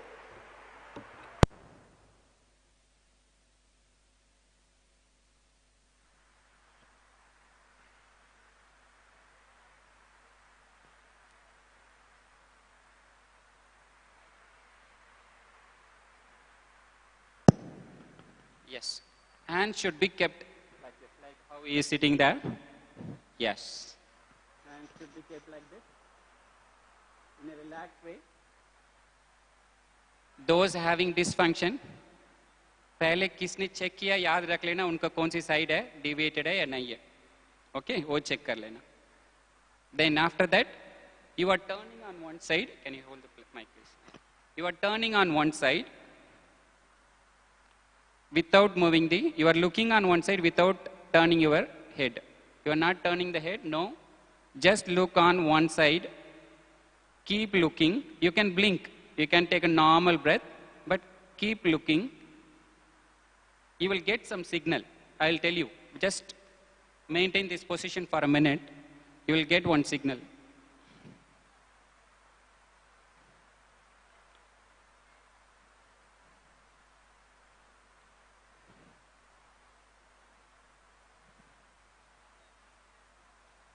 Do not turn your neck, just be looking on one side continuously. You have to completely look on one side continuously.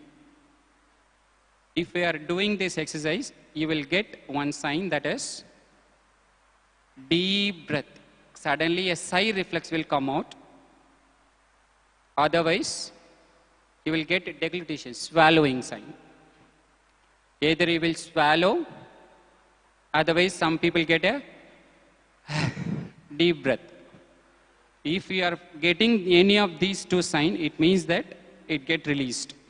And now, after getting, don't do it voluntarily. Don't go for a sigh voluntarily, and don't swallow voluntarily, but don't restrict also. Don't even restrict. And practice this on multiple patients. Check the uvula after doing this test. After doing this, how it is? Yes. Little up. Keep looking out. Now look here. Continuously you have to look for a minute. Within a minute usually it happens. 99% within a minute. And if your concentration is so pathetic only, then it won't happen within a minute. You have to look continuously. Once it is done, you are asking, if you are, keep observing the patient, if you are getting sigh, if you are getting swallowing signal, then ask the person to look on the opposite side. Now slowly, can you look on the opposite side? Without turning, yes.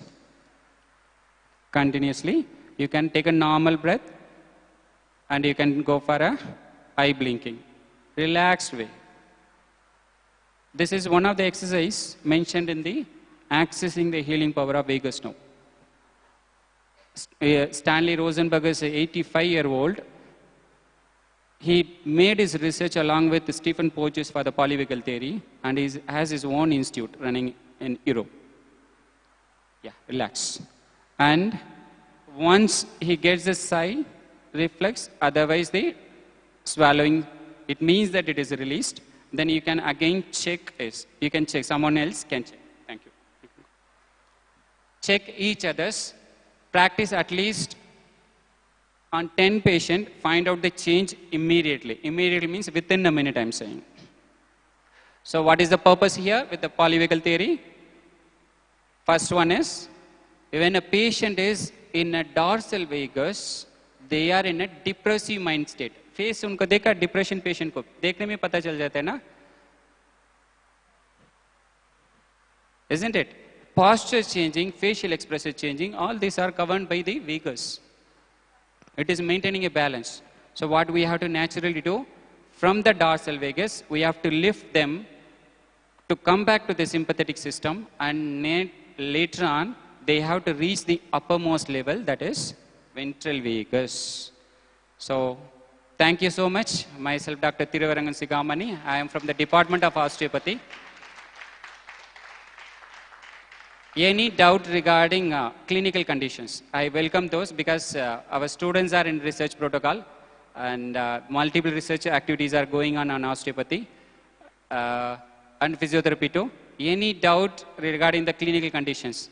For example, some of the condition, if I wanted to say, if you have a problem with the PCOD, if you have a problem with the migraine, if you have a problem with epileptic attack, anything, whichever you think that it cannot be treated by physiotherapy or manual medicine, that is not so. We can treat through a manual medicine, physiotherapy, with a perfect diagnosis and treatment.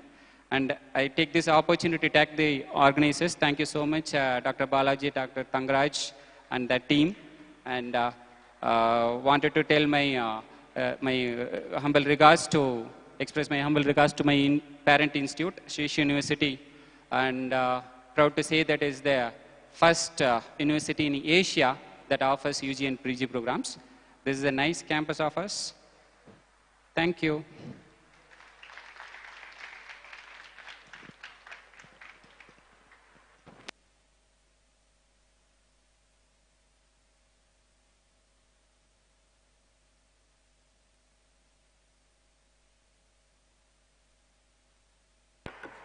I would like to call Dr. Thangaraj to greet Sir with guest of honor.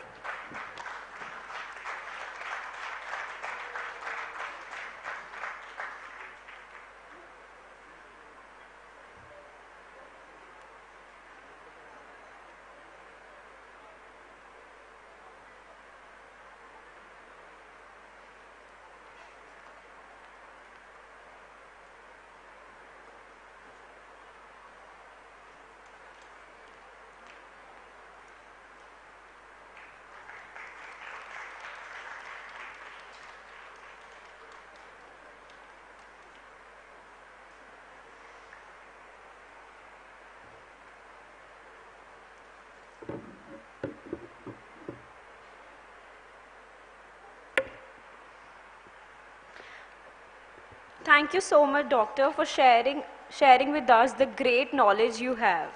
So, taking this opportunity, I would like to again introduce the course.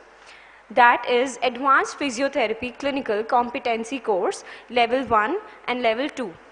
We all are studying in best colleges, but to add up some extra knowledge and to get that extra hustle, we should always opt the course that upgrades our knowledge with upgraded therapies. So, this course comes with an objective to develop clinical competency among physiotherapy. How? And the answer is systematic evaluation and training approach to introduce clinical reasoning for their theoretical framework and clinical applications, to restructure the student, clinical skills and meeting the demands of market and multiple special hospitals. And when it comes to the meeting the international physiotherapy standards followed by current standards, then you are at the right place. Coming to the course is very short with clinical training, advanced training and with advanced equipments. Duration of courses for 21 days with more of practical labs to facilitate the practical knowledge than theory knowledge with maximum clinical trainings. Believing in quality, each batch will have 20 students to have check on systematic evaluation. When it comes to exposure of advanced therapies, they are dry needling, spinal manual therapy, NDT adults, cupping therapy, sensory integration, facial manipulation, constant induced movement therapy, brain gym, and taping. After the course, you will be ready to meet the demands of market. Now, there's an announcement about the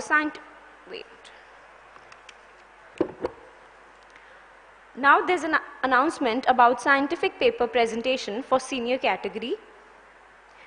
It will happen in the same auditorium as we are in. And for junior category,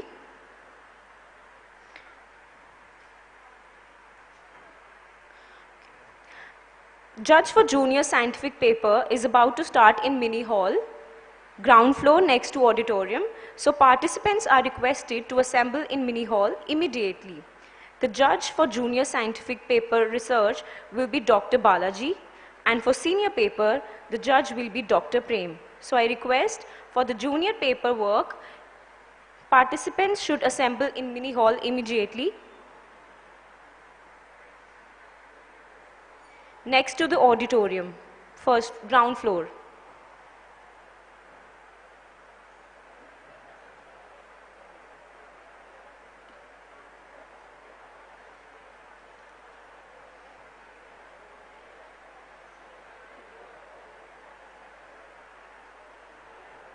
And for the senior category, it will happen in this same auditorium.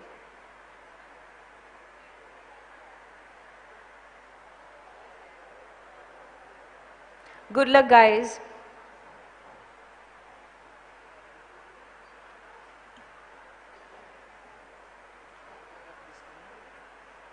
There are some rules. For platform, time will be 6 minutes per participant, and for poster, there will be 3 minutes for per participant.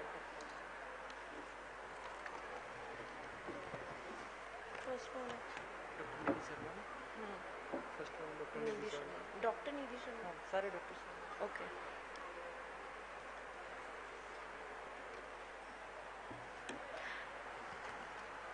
So first we have, for platform, Dr. Nidhi Sharma from MMIPR, MMU.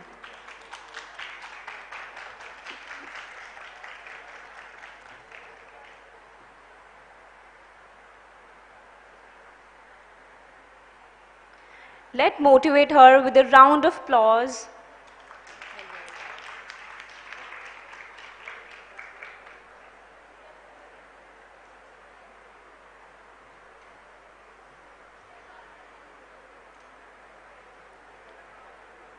Good afternoon.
Hello. Good afternoon, all of you. The topic of my presentation is intra-rater reliability for equilibrium coordination test among children. So first of all, we should know what is equilibrium coordination test, as equilibrium in coordination is one of the important part of child development which make him stand, walk or climbing stairs, anything which make him weight bearing on his foot. So accordingly, if there is any problem in the coordination, it will result into coordination disorder.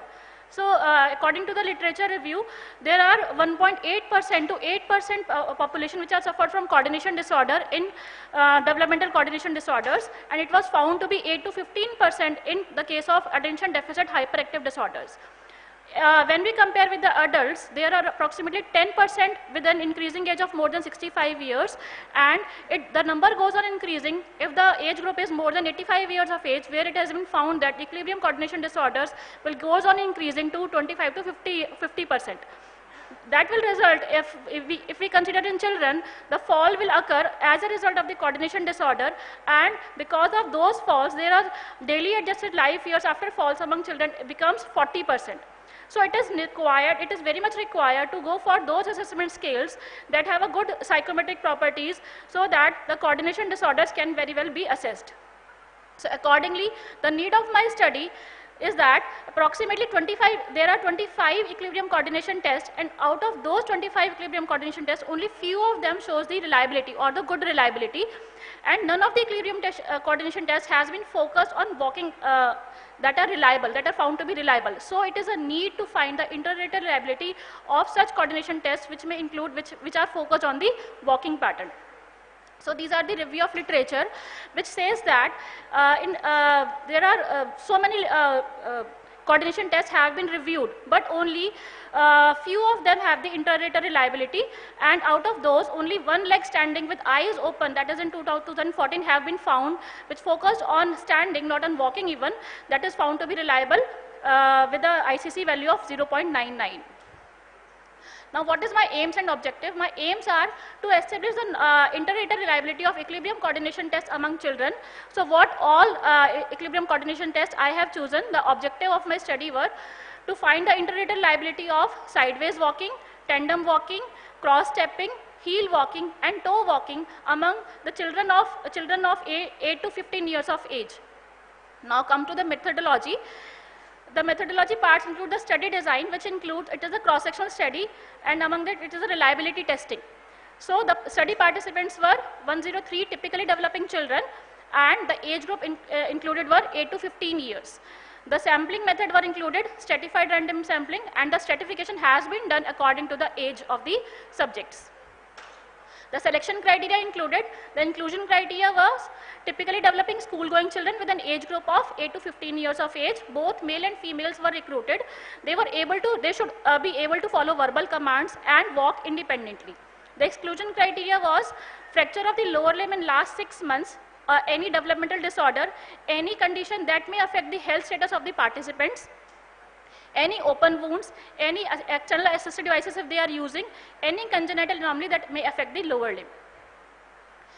Then the outcome measures were, all my 5 tests were there: sideways walking, tandem walking, cross stepping, heel walking and toe walking. The procedure was, first of all, a demonstration has been given to all the subjects.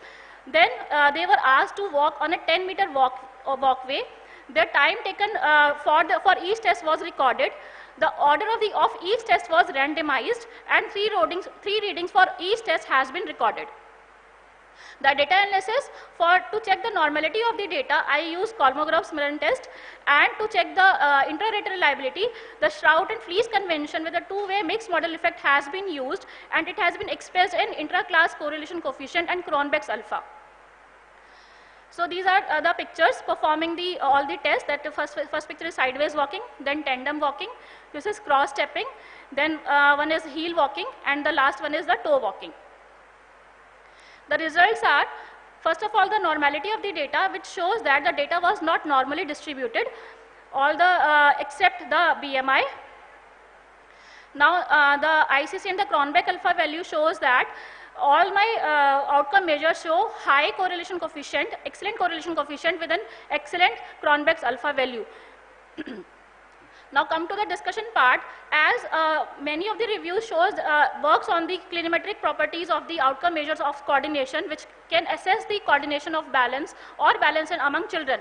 But it has been reviewed that no perfect outcome can assess the coordination, that may be because of the unavailability of the data, or that may be because of the insufficient metric properties. So it suggested further investigation for the same. Another review which suggests that they have reviewed that motor tests among children with developmental disorders. They also found that there is a paucity in the validity and the reliability of the test. So I could say that my study will conclude, or it said that the intrarater reliability has been found to be very much reliable for all these tests. The limitation of my study were the sample size was limited, as it is a generalized population, typical developing population, so the more sample size could be recruited.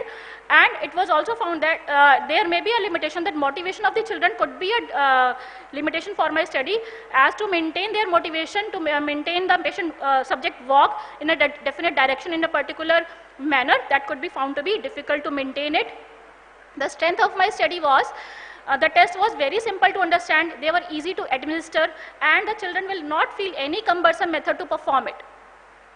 Further recommendation can be like that, other psychometric properties can be evaluated, such as inter-rater reliability or test-retest reliability, and the disease population can be enrolled. The conclusion is that all the 5 tests which I have taken are have excellent inter-rater reliability. Thank you. Any questions?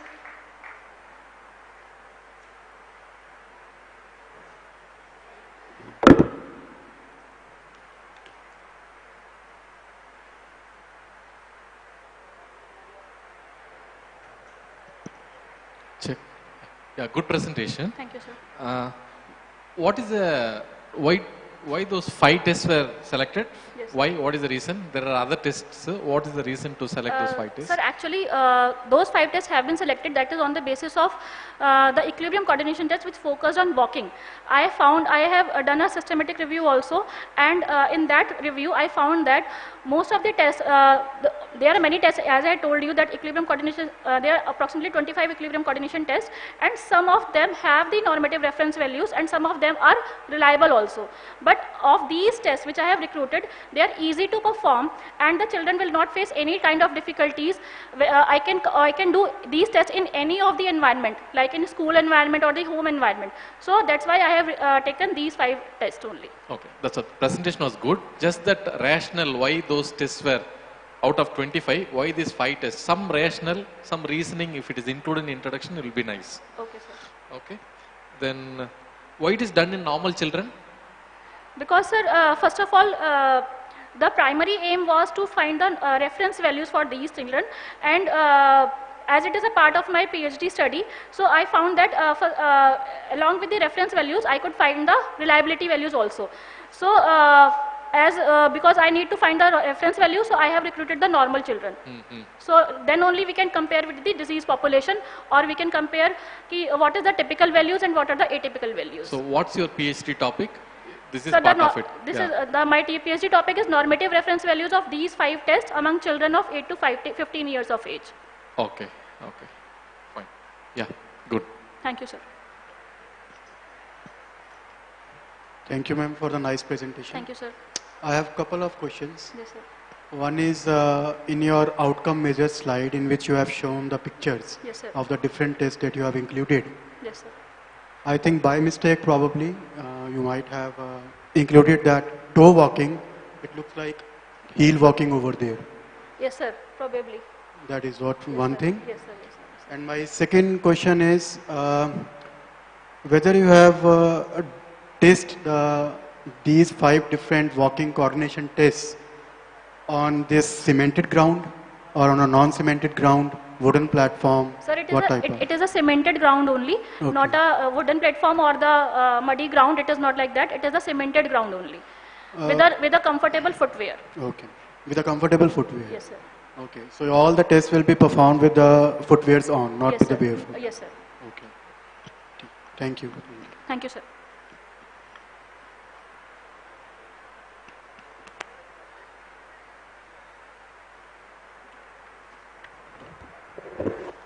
Thank you so much, Nidhi, for the presentation. So next we have Mandeep Kumar Jangra from MMIPR MMU.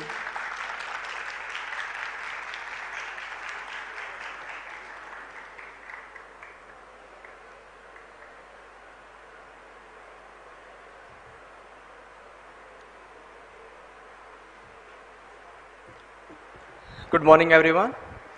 So I am Dr. Mandeep Kumar Jangra from MMPR MMU Mulana Ambala. So today's my presentation topic is scope of the laser therapy in cardiac conditions, a scoping review. So basically the cardiovascular disease, it is a group of diseases that increases both the heart as well as blood vessels. So it can be classified like the coronary artery disease, acute coronary syndrome, coronary heart disease. So basically, if you are talking about the prevalence, so 17.5 million deaths in the year of 2012, whereas 15.5 million persons of the age more than 20 years of the age in the USA reported annually. So it is a high prevalence of the coronary artery disease day by day. And if you are talking about the Indian culture and the developing countries, so the prevalence is also so high, but due to the limitations of some epidemiological studies, they are not in the mass numbers. So we can't justify the accurate number. The accurate can be more than the actual pictures. So in this condition, what is the acute coronary syndrome? Basically, it is a subclassification of your coronary heart disease. So it basically adversely affects the survival as well as the disability adjusted life years, which account for approximately 7 million deaths per year as well as the 129 million disability adjusted life year annually. So what is the main line treatment or the medical management of the acute coronary syndrome is to just as soon as possible the early reperfusion of that ischemic area of your heart, or you can say the myocardium. So after the reperfusion, that reperfusion may also lead to some sort of myocardium, you can say the myocytes death, cardiac myocytes death. So that phenomenon is known as the myocardial reperfusion injury. So reperfusion injury, basically the ischemia for more than 45 minutes, and then we revascularize that organs. So that may lead to some sort of the cell deaths, and that phenomena is known as the myocardial reperfusion injury. And that myocardial reperfusion injury accounts for the up to 50% of the final size of infarct. So we can say that how critical it is.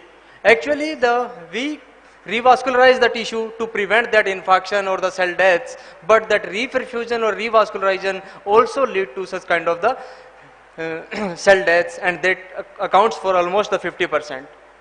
It can depend vary according to situations. If the ischemia time is more, then it may lead to the more cardiocytes deaths. So the need of the study is basically we want to explore an effective and the novel therapeutic interventions so that we can limit that myocardial reperfusion injury and improve the clinical outcomes among the individuals with the acute coronary syndrome followed by the myocardial ischemia. So as per the literature, the myocardial reperfusion injury increased the morbidity and the mortality by the 9% annually among the patients followed by the ACS or the coronary heart disease, as well as the neurological impairments are also reported in the patients followed by the revascularization. So the on discharge, only 10% of the individuals or the patients were neurologically intact. And the greater POCD means post-operative cognitive declines. And for all these conditions, there is right now there is no any preventive measures has been proven unequivocally effective to prevent the myocardial reperfusion injury. So there is the photobiomodulation is reported that has some sort of the myocardial properties in the field of the cardiac conditions, that with the help of photobiomodulation in the form of the low level laser therapy or the light emitting diodes, we can prevent the ischemic injury or we can prevent the reperfusion injuries. So the aim to explore the scope of laser therapy in the cardiac conditions. So the methodology for this review strategy, in accordance to the PRISMA extensions for the scoping reviews, the databases were searched for the Scopus, Pedro, PubMed and the Ovid. Keyword were the laser therapy, and that was combined with the myocardial infarction, myocardial reperfusion injury, revascularization, reperfusion injuries, and the restriction were set up to the literature after the year of 2000 were published that were only included in this, and the deletion of the duplication, title and screening, reference list to further evaluate, and the eligibility criteria were the full text published article in the English only, therapeutic procedural methodological application of the laser therapy with an adjunct to surgical medical management, laser radiation via any method or any part of the body, any method, like it can be the your via stem cell therapy, or it can be directly to the transmyocardial, and study among the human participants only, and outcomes were the healing effects, inflammatory profile, pain management, or the cardiac enzyme, or the left ventricle ejection fractions. So the prisma flow diagram, you basically initially identify the 37,537 articles and 11,578 articles for the duplicate that were removed, and after we screened the 25,959 articles and then exclude because they were the out of the our criteria. So that was the out of the scope, there were the 25,583 articles. So then we select scrutiny the 376 articles for the eligibility criteria, and we include only the 9 articles in this scoping review that meets our eligibility criteria. So out of these 9 articles, 3 articles were the reported the effect of low level laser therapy on the sternal healing effect of the myocardium. So that reported that there is the improve the sternal healing as well as the decrease the dehiscence and the pain also, and the infection. Then one article on the low level laser therapy were reported that there will be decrease the pain or shows the analgesic effect post median sternotomy, and one article with the class 4 laser therapy on as was used as a multimodal analgesia, so it will help to improve the pain among the patients. And one article reported that the low level laser therapy had the photo relaxation after the, so it can overcome the vasospasm of the our intrathoracic arteries, specifically not only the myocardial injury. So in that the blood vessels were transposed, and then they export the low level laser therapy, and it was a fact that there will be no any, and they improve that the photo relaxation, so means they overcome the vasospasm.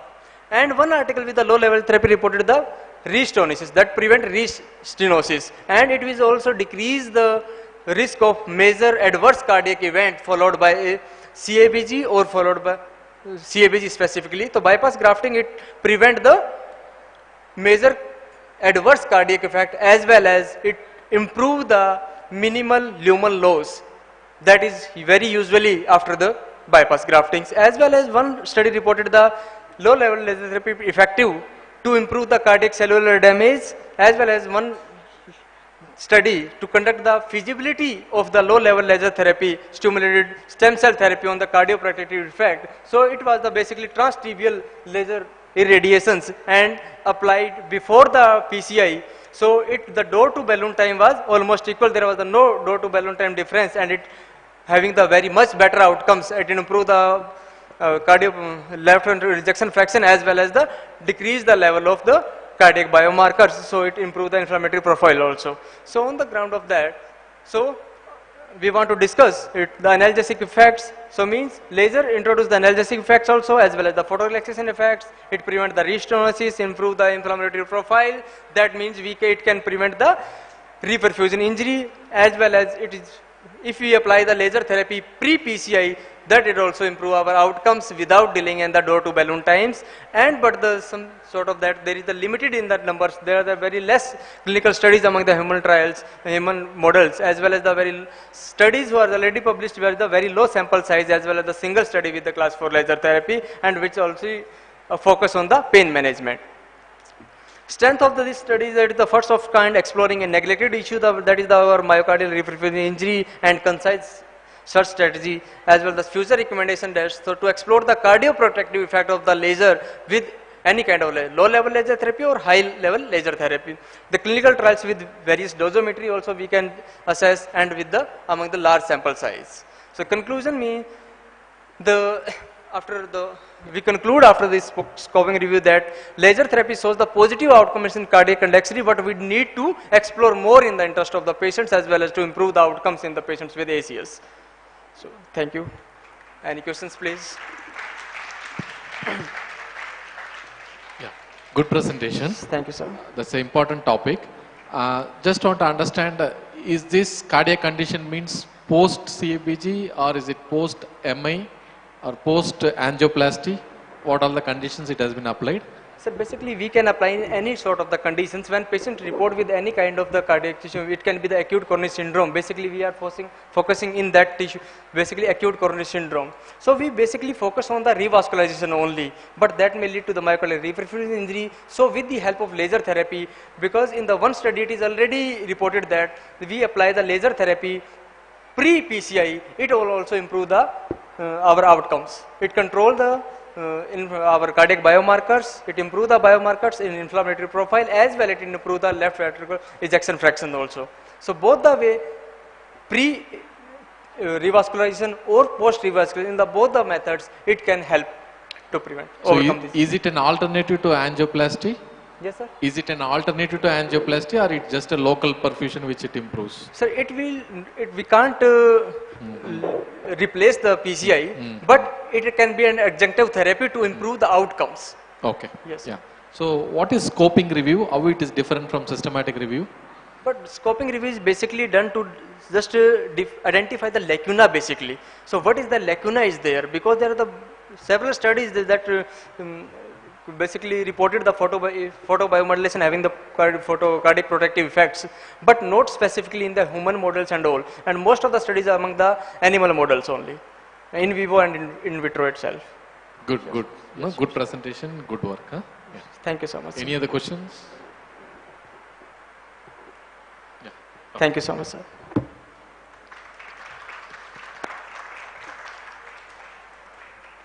Thank you, Mandeep. It was a great performance. So there's an announcement for cultural event. We have a cultural desk outside the auditorium hall. Whoever wish to confirm their participation for cultural event, please give their name to Dr. Neeraj. He's sitting there outside on the help desk. Thank you. So next we have Adarsh Kumar Srivastav from MMIPR, MMU.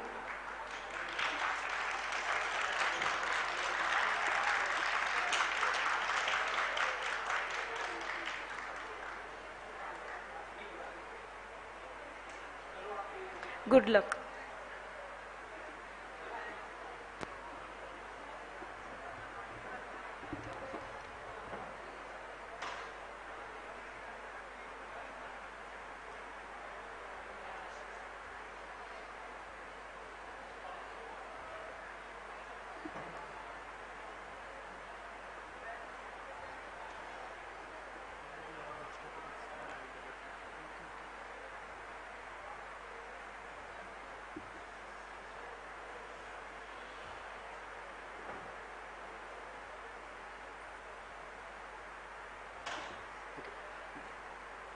Good afternoon to all.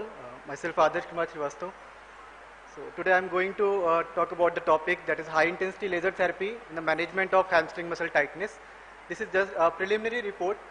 So introduction, basically the flexibility is an important aspect of the normal individuals to improve the activities of daily life and the performance in the daily activities.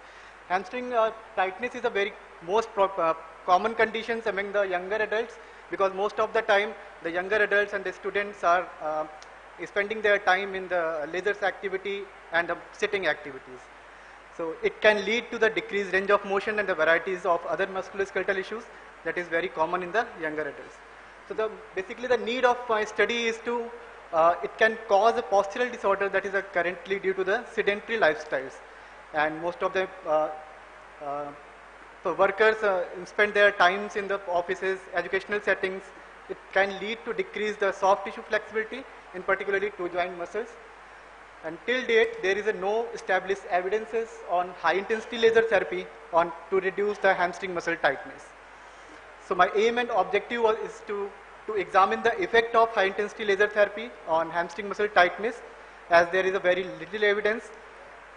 We are focusing on the young adults who are required to sit for the prolonged periods of time during class and the sedentary lifestyles, as well as to raise the awareness of the lack of typical flexibility maintenance, particularly among the adult populations.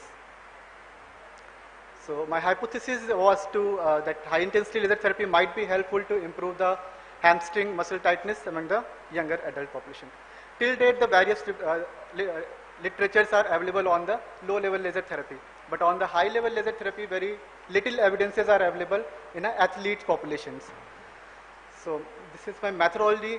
We have planned the study design of pre-test, post-test, quasi-experimental feasibility trial, and this topic is ethically approved from the Institutional Ethical Committee and registered under the Clinical Trial Registry of India. And the study settings was in physiotherapy OPD. We have collected the sample with the purposive sampling method. As this is a feasibility trial, so we have done the study on 5 samples. So this was my inclusion and exclusion criteria. We have included the younger adults who are asymptomatic, and the both genders we have included between 18 to 30 years of the age group. We have excluded the populations who have any other musculoskeletal conditions, any disc pathology, malignancy, pregnancy, or any type of sensory dysfunctions. For the outcome, we have used active knee extension test to find out the tightness in the hamstring muscle test. So this is our procedures. We have selected the criteria. We have selected the participant, screened the participants. Then we assess the hamstring tightness with the active knee extension test.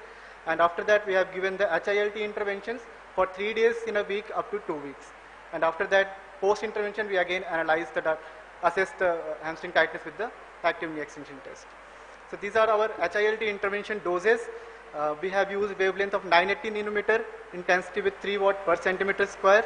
We have used a continuous emission with the contact manner, and 490 joules, 70 seconds. We have calculated the dose based on these irradiation sites. The irradiation sites were measured from the ischial tuberosity to the medial, to the tibia and the fibula posterior border, and divided into 3 sections. And the mid part of the muscle belly we have selected for the irradiations of the hamstring muscle class 4 laser therapy. After that, the data was analyzed using the SPSS to present the findings, and PRT test was used to analyze the data. So the mean age was the 21.40 plus minus 1.14 standard deviations. Height was 60.76 centimeter, weight 54.20 mean. So we have analyzed the data. The active knee extension test score in the both bilateral limb, the pre-test score was 94.50 plus minus 17.97, and after the intervention it was increased 102.02 to plus minus 15.62. There was a difference of 7.70 mean plus minus 3.91 standard deviations. We have calculated to assess the clinical significance of this intervention. We have checked the effect size with the Cohen's-t formula, and we have found that 0.57 effect size was there. That is a medium effect size of the intervention. After that, we have analyzed, we have used the power analysis with the post hoc method, and we have found that it is 0.26 the power was there, as the sample size was very less, so that's why it is not much effect, not powerful. So statistically significant improvement was seen in individuals with hamstring muscle tightness, those who are treated with the HILT interventions. It can produce a greater radiations in target tissue with very mild histological risk, and can provide the effect to the deep tissues and the structures. Basically, the high level laser therapy is known to boost the metabolism and accelerate the blood circulation. That's why it can result in the reabsorption of soft tissues and the rapid eliminations of exudates. In the conclusion, this study can provide a possible intervention approach for the hamstring muscle tightness among the sedentary young adults, and it is also depend on the site of stimulation and the duration of interventions. This is the first feasibility trial of HILT to improve the hamstring muscle length among the young adults, and it can establish the cause and relationship. The limitations was the very less sample size, single center studies, and the various other factors like environmental modifications, hormonal change can be taken into the considerations. The clinical significance, it can be done with the easy and quick method to reduce the tightness and also improve the muscle tightness in the young adults. The further recommendation can be done in a multi-center study and with a larger population with different age groups. Thank you. Yeah, good presentation. How did you measure, how did you diagnose hamstring tightness? What is the diagnostic criteria? Okay. Diagnostic criteria we just assess with the active knee extension test. We have checked we have met the supine line, participant in supine line, and active knee extension test with the hip in 90-degree flexion, maintained with the rigid bar, and we asked the participant to raise the knee up to as much as possible, up to the stretched position was there, and then we measure the range with the goniometer. So is there any role of lumbar and the hip, Yes, no, sir. stabilization Yes, sir. on hamstring length? Yes, sir. Is there any role? Is there any Yes, role is of there a role? lumbar stabilization?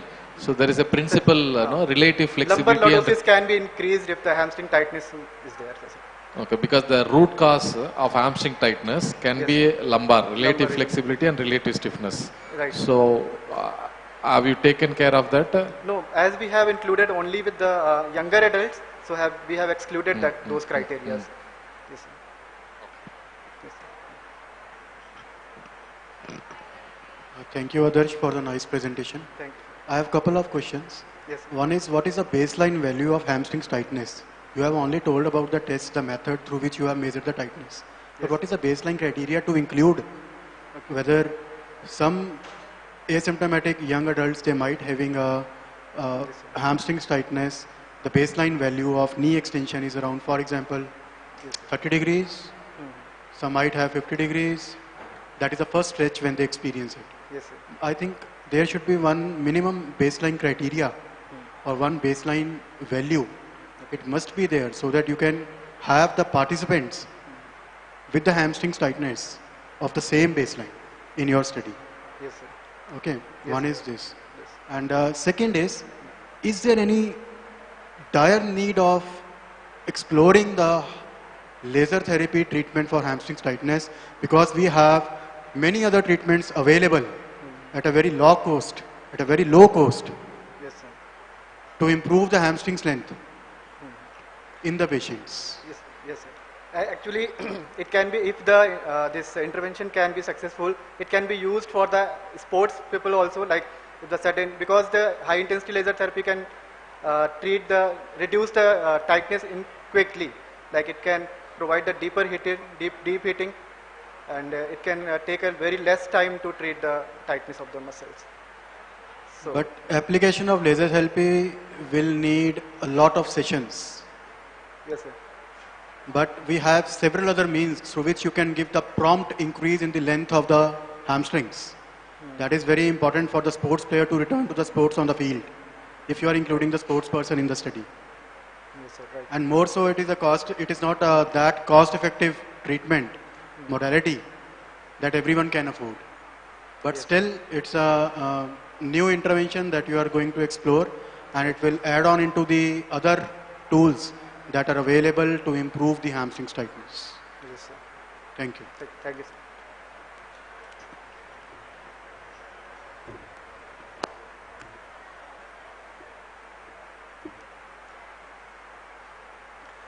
Thank you, Adarsh.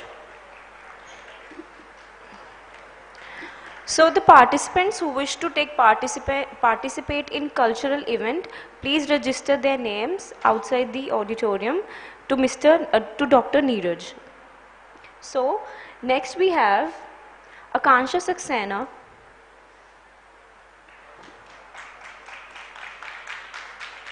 Good luck.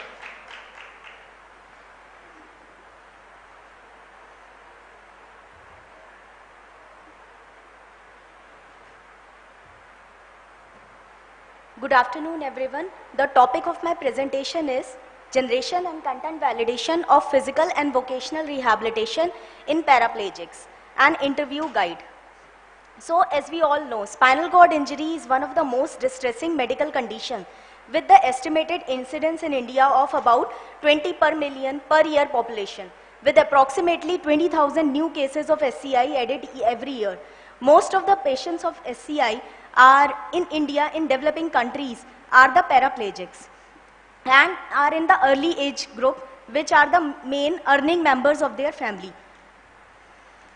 So there is, as rehabilitation is the major mainstay of their treatment, patient satisfaction and experience is an important predictor of the care being provided. Although attention is being paid on the objective or quantitative assessment, qualitative or subjective assessment of rehabilitation still remains untouched. Need of the study, as there is a scarcity of qualitative studies in India regarding the experience of rehabilitation, we do not get an answer of why. So hence there is a need for a more detailed qualitative analysis with a validated interview guide. Aims and objective to generate an interview guide for exploring experience of physical and vocational rehabilitation and to establish content validation of the interview guide. So there is only one study done in 2017 in India on complete paraplegics by Nalina Gupta to understand the expectations of persons with paraplegia regarding their care. She conducted online focus group interviews of 2 to 4 participants through Zoom app and came to a conclusion that there is a lack of awareness, knowledge and patient education. There is an unrealistic expectation out of rehabilitation or out of the post-discharge care. So education of both patients and health professionals is necessary. There is also one research done on tetraplegics in New Zealand by Burke et al. In 2015, it is to explore the experience of rehabilitation in individuals with traumatic tetraplegia. He conducted semi-structured face-to-face interviews and found out that there is highlighted a lack of post-discharge care. So, to conduct a content validated interview guide, first of all we prepared an interview guide with major domains after thorough review of literature, and we finalized 3 major domains, and in that included 27 items. Then we selected an expert panel of multidisciplinary experts from that included physiotherapists, occupational therapists, vocational rehabilitation therapists. Then we have neurologists and neurophysicians. Then we conducted content validation by sending the content validation form through Gmails and WhatsApp groups, and then we reviewed the domain and items according to the suggestions provided. Then we calculated the item level ICVI of each item, and finally scale level CVI. Content validation index was calculated by the average method. So modifications, some of the modifications suggested were convert few questions to open-ended frame, as some were coming under closed-ended frame, remove few questions, remove the questions which are gender-oriented question, or switch interview schedule to interview guide. Then the data analysis was done, and since the relevance was conducted on the basis of clarity of words, content, and so recoding of relevance rating was done on the basis of 1 to 4. That is 4 being highly relevant and 1 being not relevant at all. And then recoding of the relevance rating was done as 1 for 3 and 4 scores and 0 for 1 and 2 scores. Then the ICVI was calculated, that is item level CVI was calculated by agreed item upon the number of experts who actually suggested this question. Then the scale level CVI was conducted by the average method, average of the ICVI scores upon the number of items. So these were the results which we obtained after expert validation, and we found out that according to Lin, acceptable values for CVI for 9 experts is at least 0.78. So we removed 6 questions with ICVI less than 0.78. According to the suggestions, we clubbed some questions together and removed the repeated questions. Final draft of the interview guide having 15 questions under the 3 domains, that is general experience and expectations from rehabilitation care, physical rehabilitation experience, barriers and facilitators, and vocational rehabilitation was finalized. Item level content validity index of all items, all 15 items ranged between 0.78 to 1, and scale level content validity index was found out to be 0.897 by average method. Discussion: the experience of rehabilitation cannot only be judged on the basis of only objective measures, but an answer to the consumer has to be taken into account. So there is a need for a more qualitative analysis to identify the flaws in our current rehabilitation system. For this we have a content validated interview guide that touches all the domains which we require to take into account all the perspective of experience of comprehensive rehabilitation. Limitations, pilot interview testing could not be done, and strength, this interview guide is the first validated guide to explore experience of rehabilitation in paraplegics. Further recommendation, this interview guide can be translated for use in various local dialects to cater to the needs of the diverse population, and it can also serve as a guide to obtain feedback from the patients regarding their rehabilitation. And further, we can do a qualitative study to explore the rehabilitation experience from paraplegics. Conclusion, through this study, we generated a valid interview guide to explore the experience of physical and vocational rehabilitation in individuals with paraplegia. Thank you. Any questions? Yeah, good presentation. Thank you, sir. Just want to understand, there is a study already done. Yes, sir. No? By Nalina Gupta. Nalina Gupta, yes, sir. How is your study different from them? She has explored the post-discharge care or expectations of care. She has taken into account ICU care too. She has taken into account all the other factors. I have just focused on rehabilitation. So how are the questions different from hers? No, she also would have taken the rehabilitation part. Sir, her questions included post-discharge care, ICU care, and little bit about physiotherapy only. I have taken into account comprehensive rehabilitation that includes physiotherapy, occupational therapy, prosthetics and orthotics, and also vocational rehabilitation. Okay, the same point can be mentioned in introduction when Okay, when you talk about these studies done, but what are the things they have covered and what is missing and what you are covering. So that will highlight how you are different from the Sure, sir. earlier study. Okay. Otherwise, good presentation. Thank you, sir.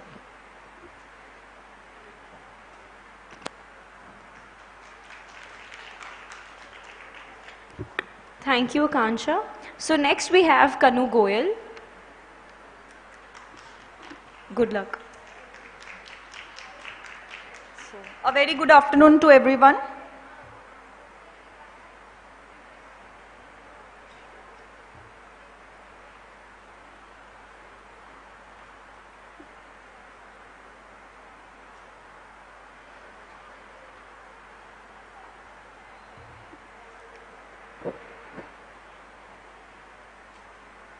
So, the topic of my presentation is effectiveness of core stability training in improving the foot pressure distribution in overweight children, a randomized control trial.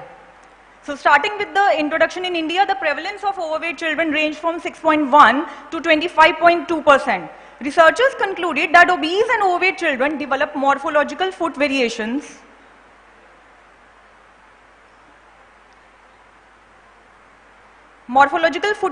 and improper foot pressure on loading. Studies conducted on children with hemiplegic and diplegic CP calculated the peak plantar pressure to attain postural stability.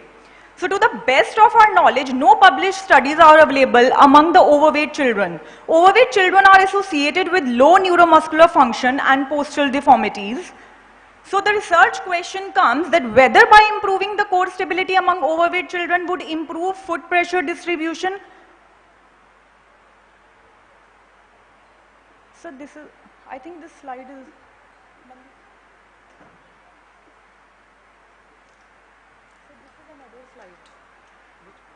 so इसमें सिर्फ foot pressure distribution है, मेरा core stability training भी है.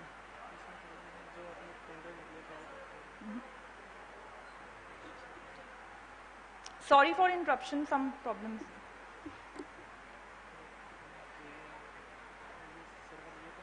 Yeah, ये दिखाओ. Madam, you continue with that presentation only, no issues. Okay, sir.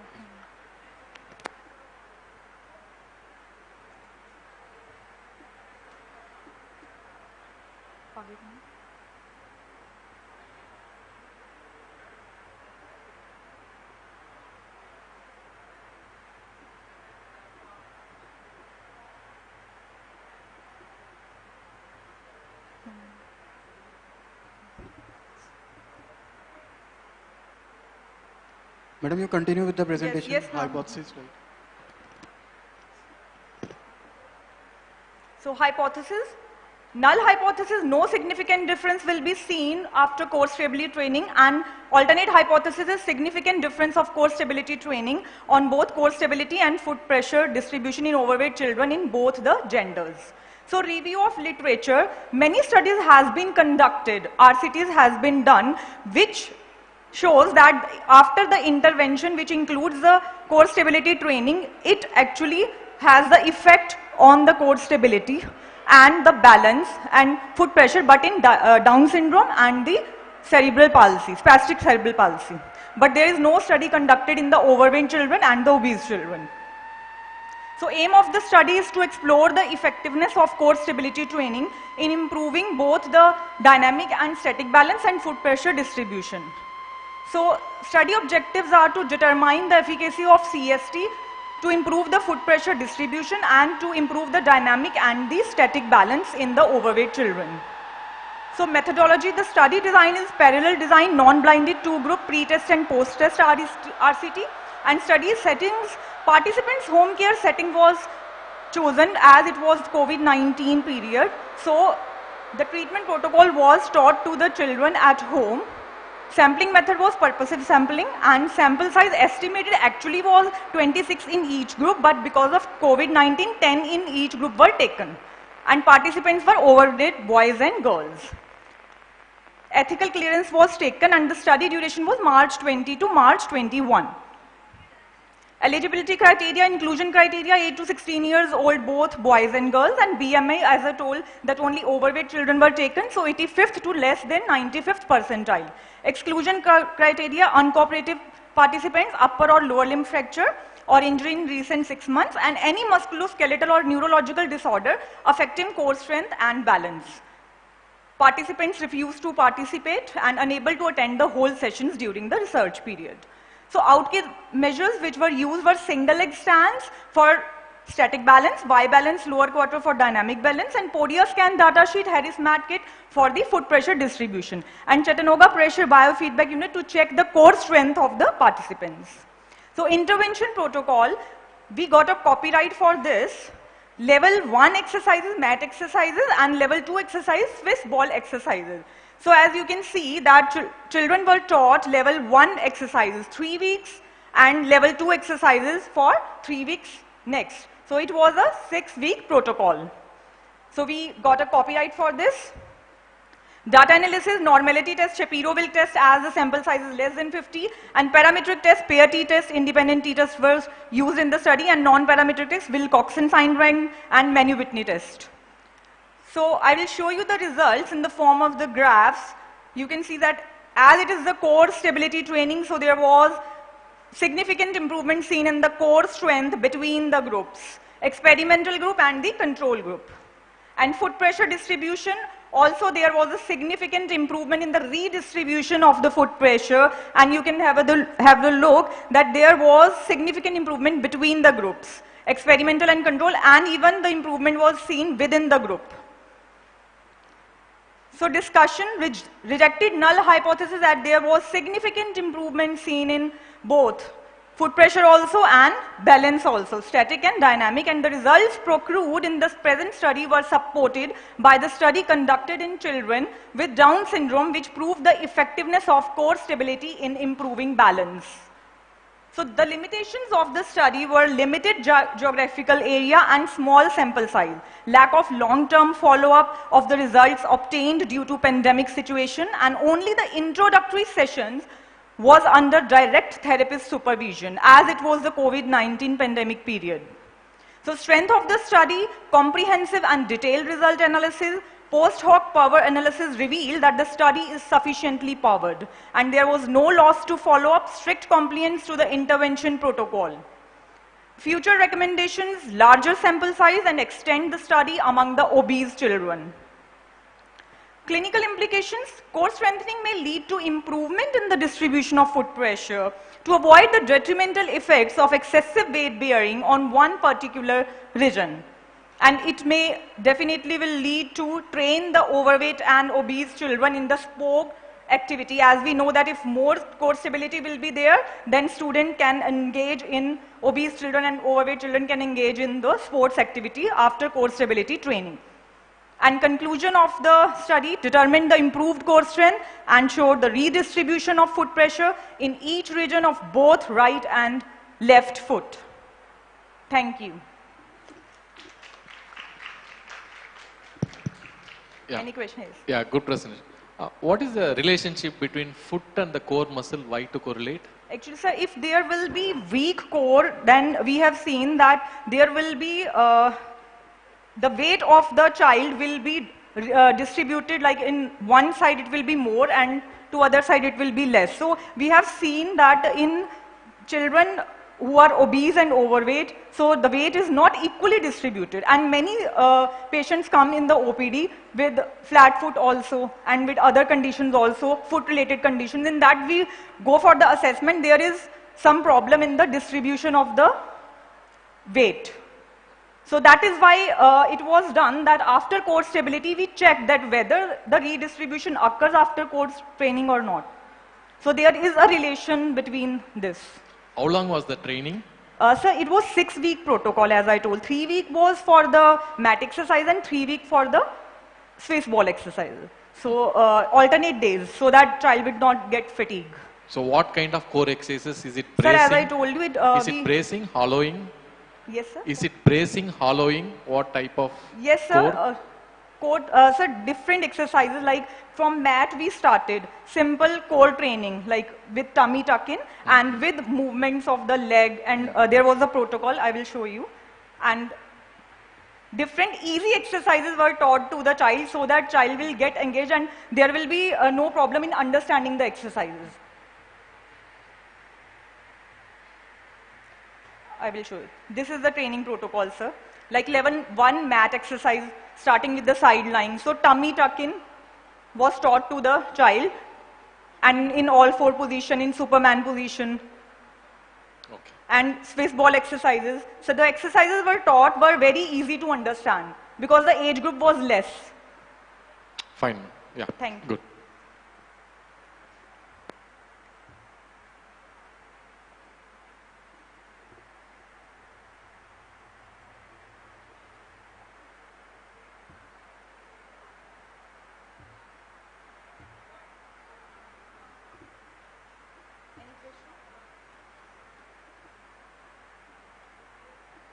Thank you so much, Kanu. To moving forward, for e-posters, we have Neha Sharma. Neha Sharma.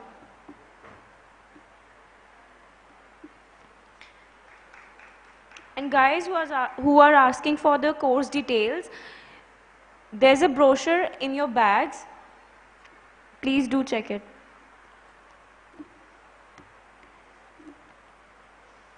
Good luck.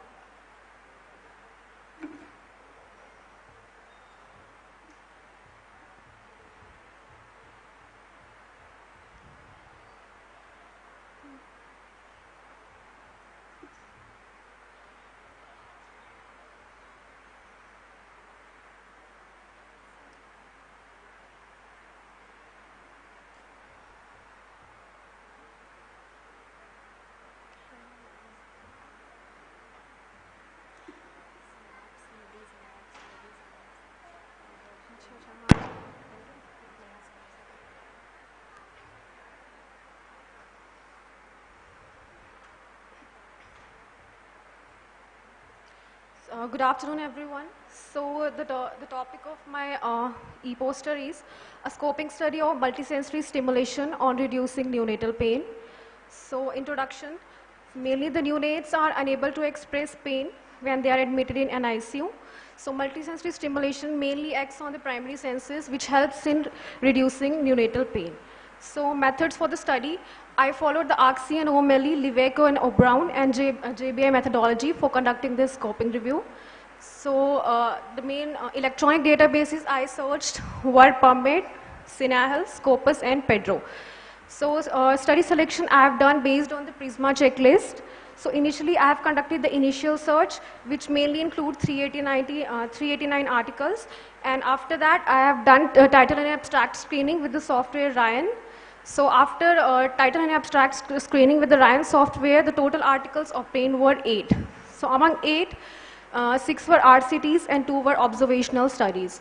So after that, I have, total obtained articles were 8.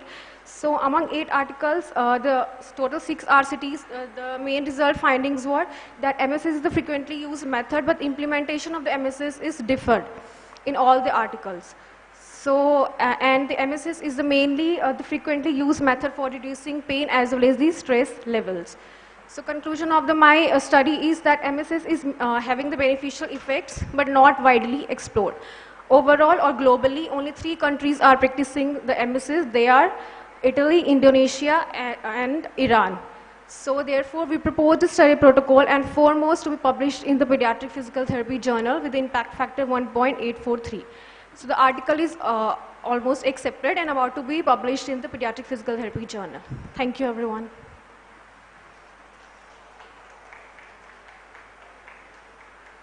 Any questions?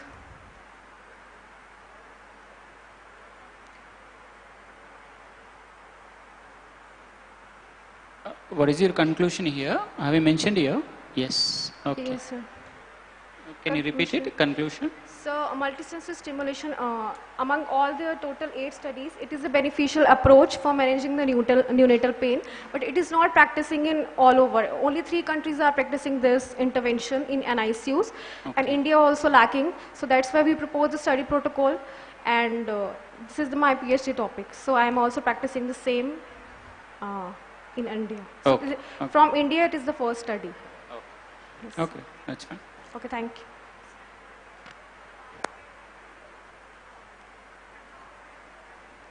Thank you so much. So now we have Nidhi Sharma for e-poster.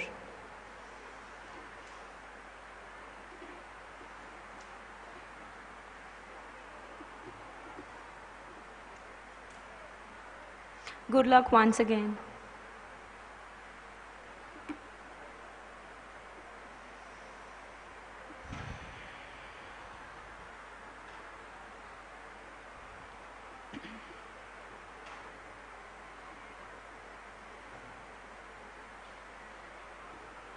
Good afternoon, all the dignitaries present over here.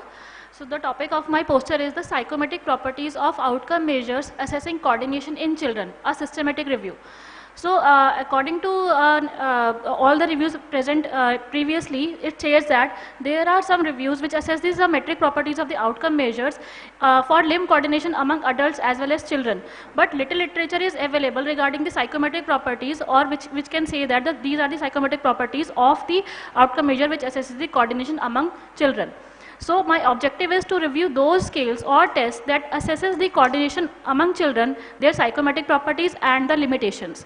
The search strategy which I have opted, I have searched the literature like Scopus, Medline, Cochrane, Ovid-SP and Pedro, with the search term included coordination test or the equilibrium test and children, but not included the adult or old age. The reporting guidelines which are followed are Prisma and Cosmin. The interventions which are given any coordination exercises or along with any other intervention. Comparators which I have kept it as sham, any placebo or the control intervention. Outcomes are any subjective or objective outcome measures which can assess the coordination. The selection criteria according to the review is all the RCTs and clinical trials from inception up to the December 2021. The participants included from age group 4 to 17 years of age with the coordination disorders. So this is my Prisma flow chart, which says that approximately 1087 articles have been extracted, and out of which only 12 have been undergone for the review. Out of 12, 8 have been undergone the systematic review and 4 have been underwent the meta-analysis part. So the data extraction has been done with the study details have been described along with the psychometric properties, and their the quality have been extracted according to the risk of bias, the Pedro, the grade level and the level of evidence.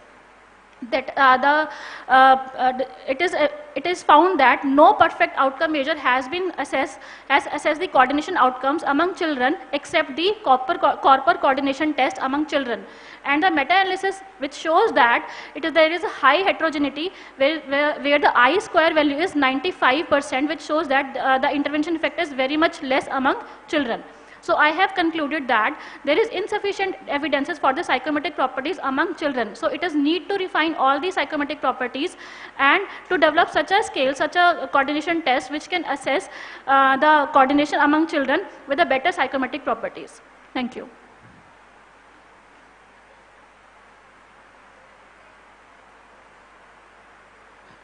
Nice presentation. What is the limitation of your study? Sir, the limitation of my study that I have included all the RCTs and CTs, but not the observational study or any other kind of study I have not included. The randomized clinical control trial and the clinical trials I have included. The other limitation is that as it is a systematic review, I have done the meta-analysis of 4 studies, but only I have not chosen any particular intervention which can prove its effect. If I choose any particular intervention, that might show the meta-analysis or the heterogeneity could be less. Okay. Okay. Thank you. Ma'am, is it registered in Prospero? Yes, sir. It is registered in Prospero. Okay. Fine. So as you have mentioned over there, a systematic review. Yes, sir. But you have also done the meta-analysis. Yes, sir. So I think the title should be like systematic review with meta-analysis. Yes, sir, it could be much better if I write meta-analysis with systematic review, but my meta-analysis, the result of my meta-analysis is not as such good, or I could say no that problems. No problems. It shows high heterogeneity. No problems. Only after conducting the meta-analysis we come to know about the heterogeneity or homogeneity of the studies. Yes, sir, yes, sir. But the design, it does not depend upon the homogeneity or the heterogeneity. Definitely, sir. So it should be mentioned like a systematic review with meta-analysis, because you have done a very highest step of hierarchy of evidence. Yes, sir. After conducting a review, you have analyzed the studies also. Yes, sir. So it's better to write a review with meta-analysis. Okay, sir. Thank you. Thank you, sir.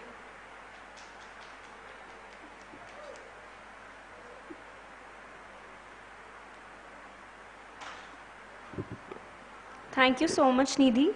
So our last participant is Adarsh Kumar Srivastav.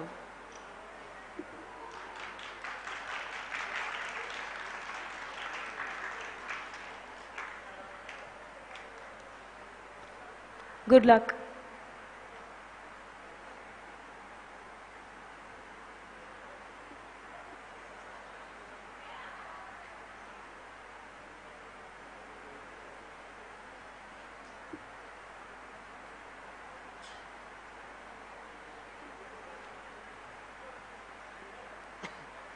Good afternoon to all of you.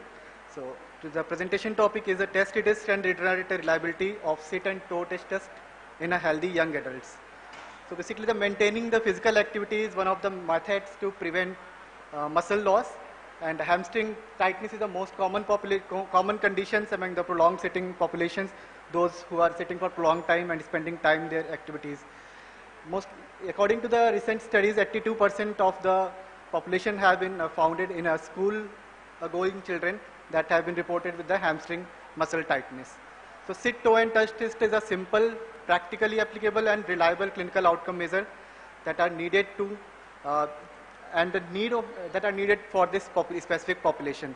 So my aim was this study was to find out the intra-rater and the test reliability of sit, toe and touch test to measure hamstring tightness among asymptomatic healthy young Indian adults. So I have recruited 151 participants by a convenient sampling method. We have met the patient participants in a long sitting position with the ankle step fixed in a neutral positions.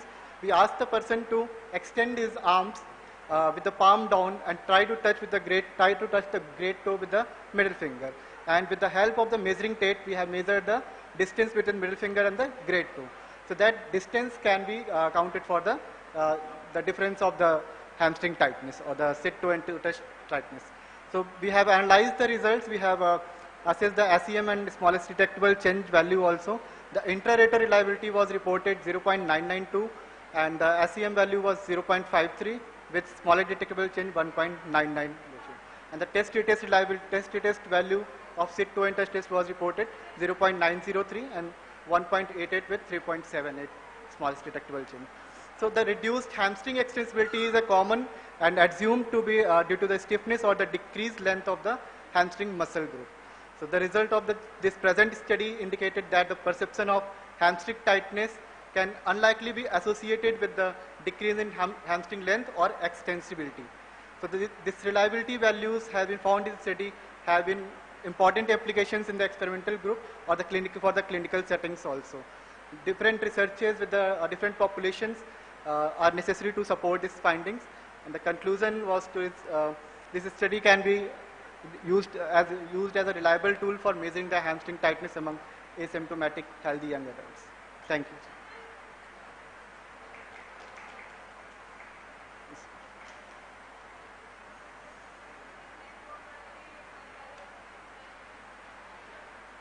So you use the inch tape for the measurement, right? How many inches or millimeters, right? Sorry, sir, not clear. What measurement, how you have done? Hamstring measurement. With measuring tape we have used. Yes, Measuring tape you have used it. Okay. So what is the limitation of your study? Limitation was basically it was a single center study, and different like environmental factors also can affect the hamstring. The environmental factor also can affect the flexibility of hamstring tightness. Like those who are in the plane surfaces, their hamstring flexibility can be different. Those who are in hilly people populations, it can be a different surface. Okay. Yes. Thank you. Thank you, sir.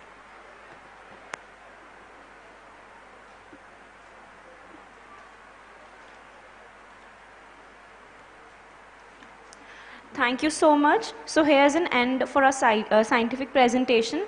There's an announcement. The participant who wish to participate in cultural event, there's an help desk outside the auditorium. Please register yourself as soon as possible because there's no registration after lunch. So, proceeding forward, we have our last speaker. Before introducing him, I would like to tell that it's always a brilliant and best thought to impart knowledge from other professions, even if we have individual profession. If we are getting a single message from it, it will add up a more flavor to our recipe. So I invite Dr. Manu Goyal, Professor, Principal, Maharishi Mahakandeshwar Institute of Physiotherapy and Rehabilitation, Mulana, Ambala, to talk on conglomeration of osteopathic evidence in treating various chronic ailments. I welcome you, sir.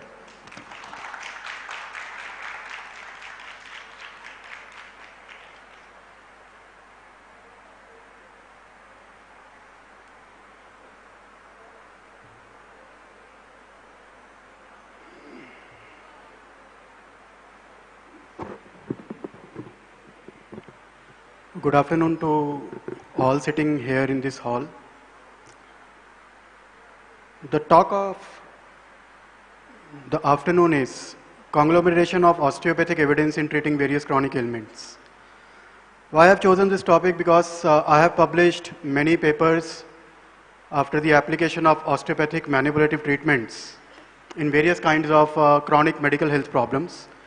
So Dr. Balaji has invited me over here to deliver a talk on this particular topic, to share the published literature among all the students and the other faculty members sitting in this hall. This is my workplace. I am from Maharishi Mahakandeshwar, deemed to be university, and I am proud to announce that recently our university has been accredited with NAAC A++ grade.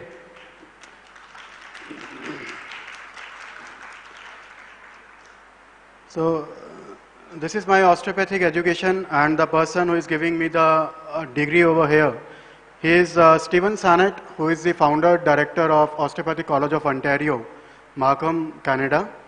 And I have completed my osteopathic diploma in osteopathic manipulative theory and practice. I am the student of the first batch, and Dr. Stephen Sannett, I am thankful to him to imbibe the skills of osteopathy in my mind and later on in my hand to treat the patient population in more better manner. What actually osteopathy is, because as it is not the part of the curriculum of the physiotherapy syllabus. So just to tell you people about what osteopathy is, it is very difficult to talk about osteopathy in just 15-20 minutes. But just to give an idea what osteopathy is, the person that you can see in this slide, he is the founder director of osteopathy. He is Andrew Taylor Still. He is the man who has founded the osteopathy. According the osteopathy, basically it has evolved in USA. If I am wrong, Dr. Thiru, kindly correct me. Okay, thank you. Osteopathy in USA is practiced in two different manners. One are osteopathic physicians and another are osteopathic manipulative therapists. So what we have done, what I have done in diploma in osteopathic theory and practice is the osteopathic manipulative treatments. I have not done the osteopathic physician or osteopathic medicine technique. What is the philosophy behind this osteopathy is, or the principles you can say, the body is a unit, structure and function, they are interrelated. The body possesses self-regulatory mechanisms. There is an inherent capacity to defend and repair itself from the injuries. The movement of the body fluids is very essential to the maintenance of the health. And there are somatic components to disease, either through direct bodily injury or response of viscera to pathology, what we call as somatic dysfunctions. These are the various health domains in which I have published my osteopathic literature. And these domains are in the field of psychiatry, dental sciences, gastroenterology, respiratory medicine, oncosurgery, ENT, and gynecology.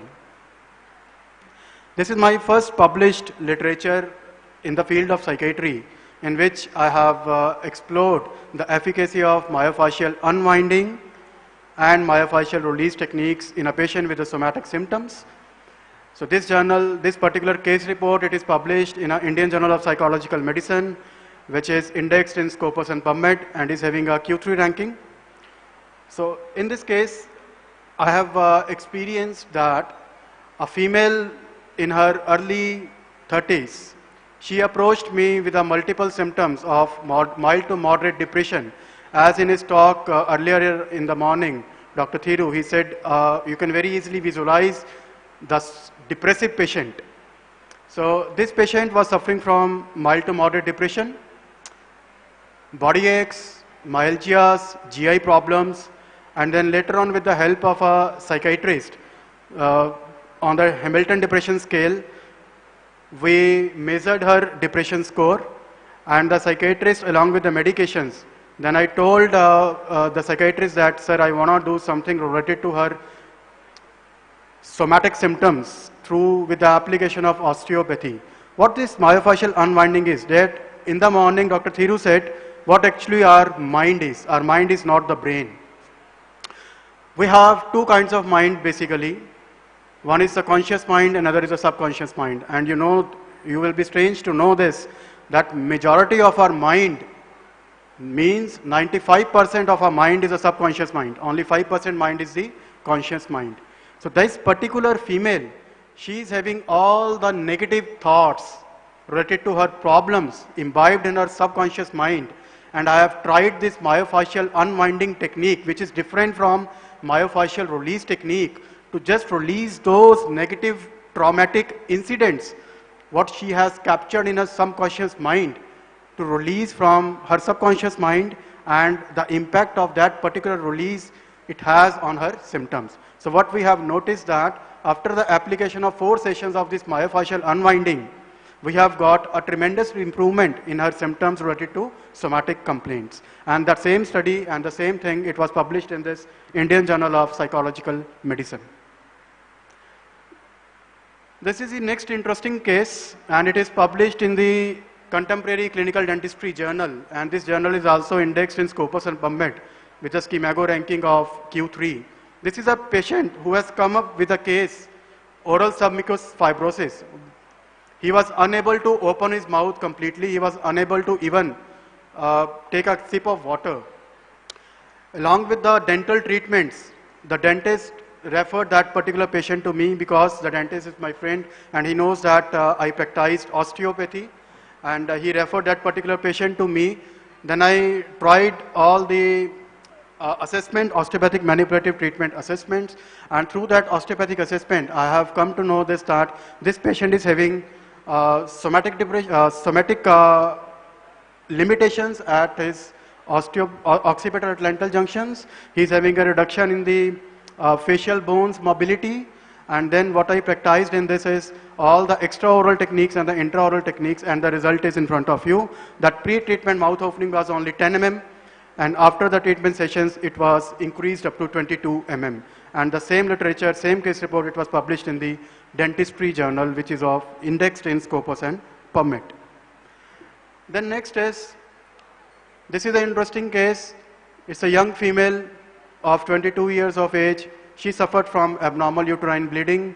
She was having a dysmenorrhea. She was having a painful menstruation. She was having the hot flushes. She was having the back pains, lower pelvic pains. And again, the same patient was assessed through osteopathic techniques and was given the osteopathic treatments with my co-authors, Dr. Kanu, and she is also having, having a degree of DOMTP with her. So this work was published in Journal of Bodywork and Movement Therapies. This journal is indexed in Scopus and PubMed and is having a Scumego highest Scopus ranking of Q1. These are the different types of osteopathic manipulative treatment techniques that we have used in this female. The pelvic diaphragm, the therapist that was performing this technique is Dr. Kanu, sitting over here. And we have included the major diaphragm release, that is pelvic diaphragm, higher diaphragm, basioccipital release, abdominal diaphragm release, and G junction release, dural tube rocking.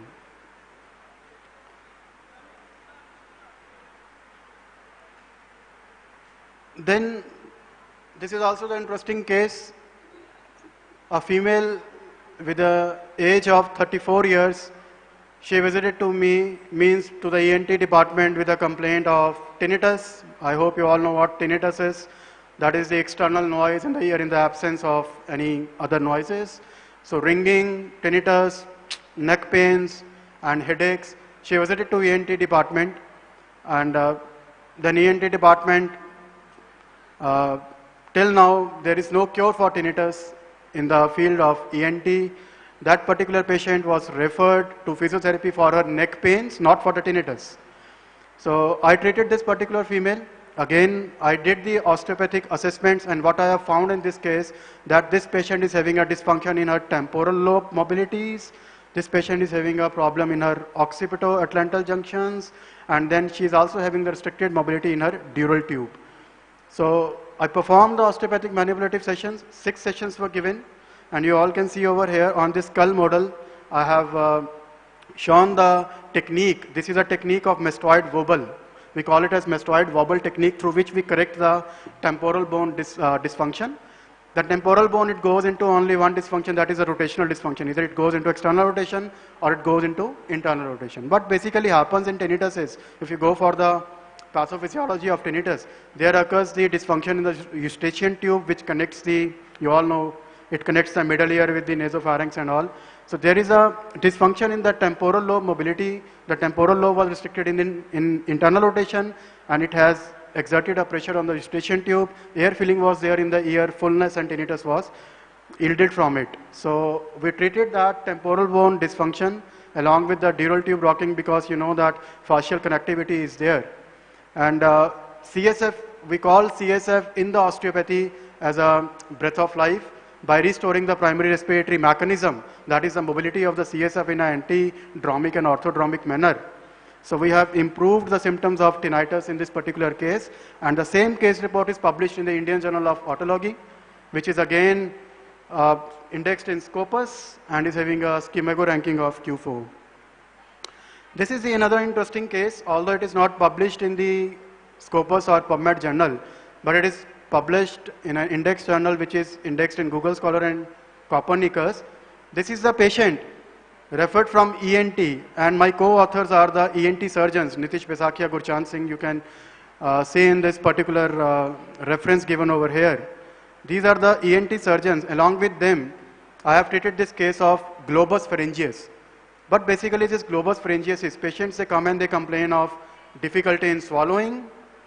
Every time they experience like production of phlegm in their mouth, every time they keep on thinking of clearing their throat like this, but actually there is no pathology inside it.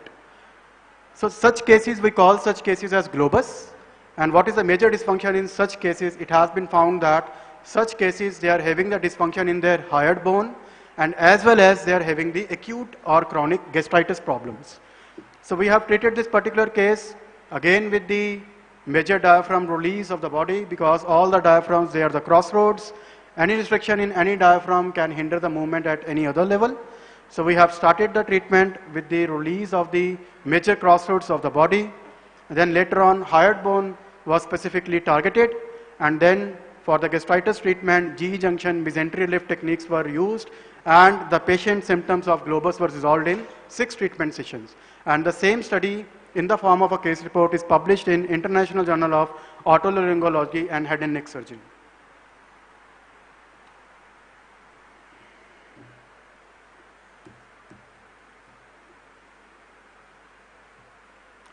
This is another study which is published in International Journal of Osteopathic Medicine.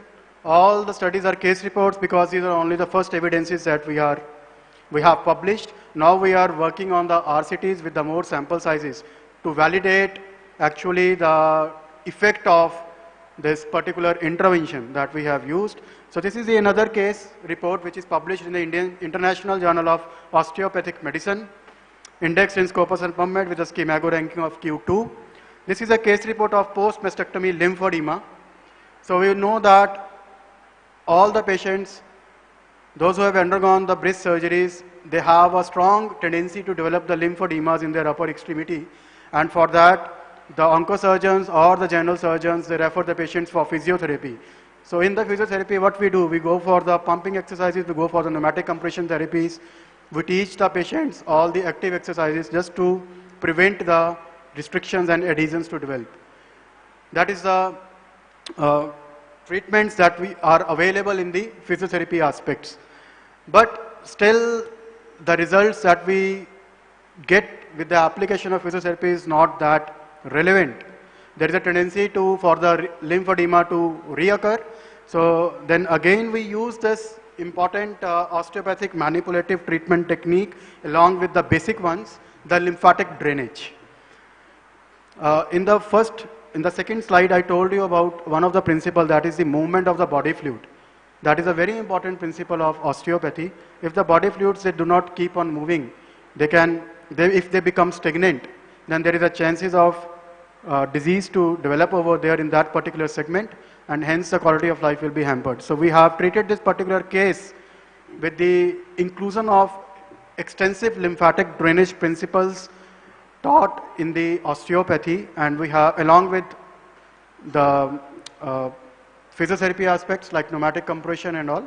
So we have add on this osteopathic manipulative treatment, and we have got the tremendous results, and even if they follow up after the 4 weeks, the patient was having no edema at all in her arms. And this was same published in International Journal of Osteopathic Medicine.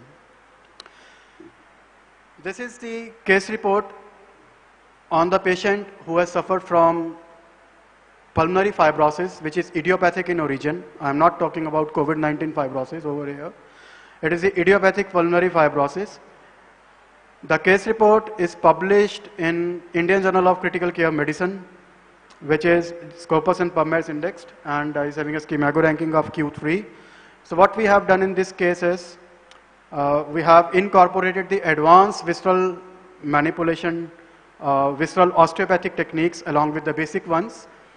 The pulmonary fissure release, it was included as one of the treatment aspects. Then pleurovertebral ligament release, thoracic outlet release, and many more, mid-cervical aponeurosis, posterior cervical aponeurosis, many other advanced myofascial and advanced visceral treatments were incorporated for this particular case, and we have brought a glory to this patient, and his pulmonary function tests were improved, his expansion was improved, lung functions, lung volumes were improved. This is the study which is recently published in 2021 in the JK Science Journal, which is again a Scopus index journal with a Scopus ranking of Q4. This is a case of gastroesophageal reflux disease.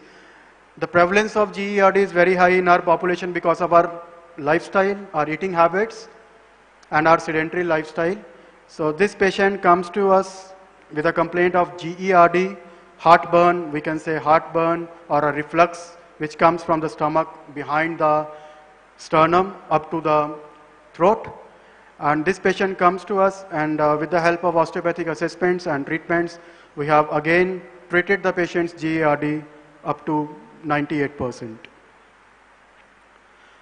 This is another case report which is published on irritable bowel syndrome. If you see in the present scenario, even there is no cure for irritable bowel syndrome with gastroenterologists. Still, they are failing to treat the patients up to 100% for their problem of IBS. IBS is characterized by both the constipation as well as diarrhea features. So this patient comes to us with a complaint of IBS along with the other somatic symptoms. So we have incorporated the cranial and visceral techniques in this particular case, and along with the medications that patient was taking for IBS to improve the peristalsis. Even in the talk, Dr. Thiru, he has talked about the stimulation of the vagus nerve, which can improve the peristalsis, and hence the IBS can be treated with the help of vagus nerve stimulation if the patient gives you a feature of constipation, chronic constipation in the IBS. So all these techniques were incorporated, and the patient's IBS problem was cured in a better manner, and his medications was reduced. So these are the various types of osteopathic treatment concepts that I have incorporated in all the case reports, from cranial osteopathy, basic and advanced, visceral osteopathy, basic and advanced, muscle energy techniques, myofascial release techniques, and strain counter strain, which are also called as positional release technique. These are the part of your syllabus in physiotherapy. You read all these techniques, but basically these concepts have evolved from the osteopathy. So muscle energy techniques, myofascial release techniques, lymphatic activation, ligamentous articular strain, which is also called as balanced ligamentous tension techniques, along with the strain counter strains. These are the different types of osteopathic treatment concepts which have been used in all these published case reports for the patient's treatment. And thank you very much for your patient listening. If you have any queries, you can ask me.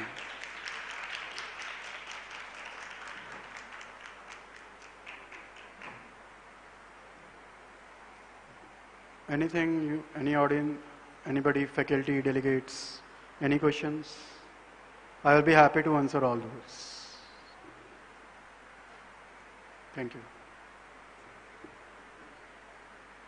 Okay. So in the end, I just want to say this.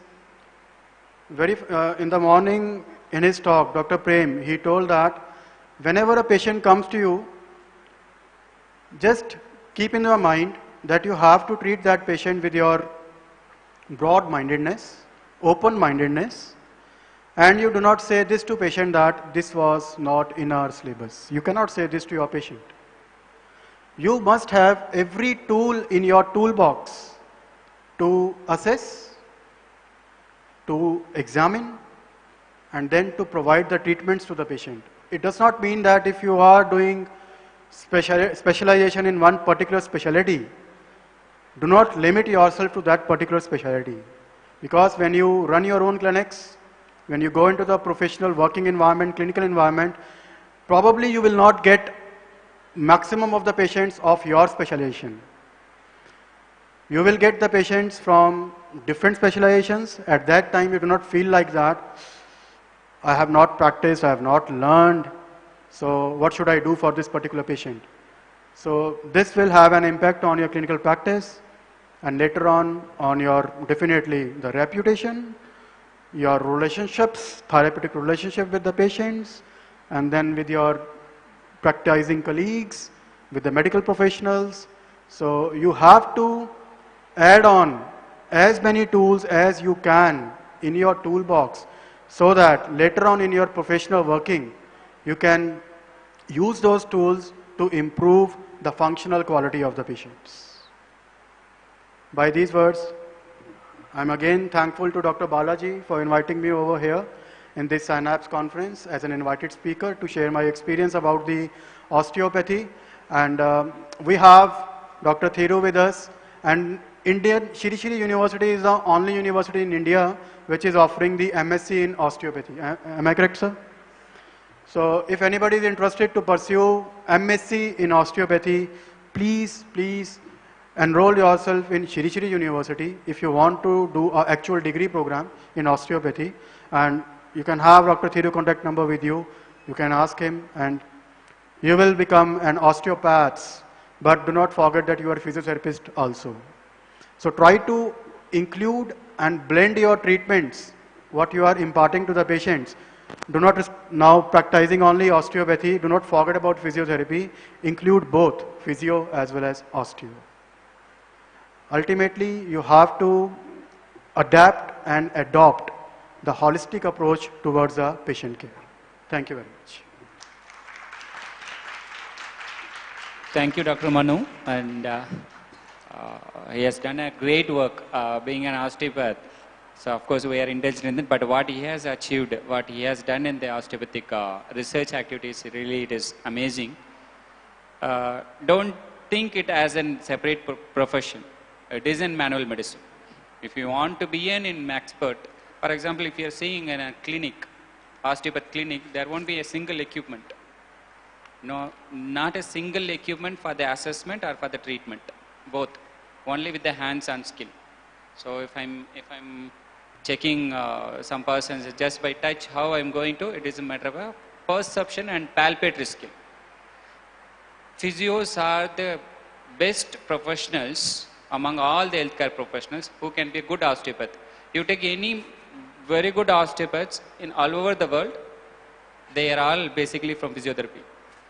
An 85-year-old Alain Guéhin from France, he is basically a physiotherapist. You learned, you must be knowing visceral manipulation. That was just developed by a physiotherapist come osteopath, that is Baral, Jean-Pierre Baral. So don't limit yourself. It is another level of manual medicine.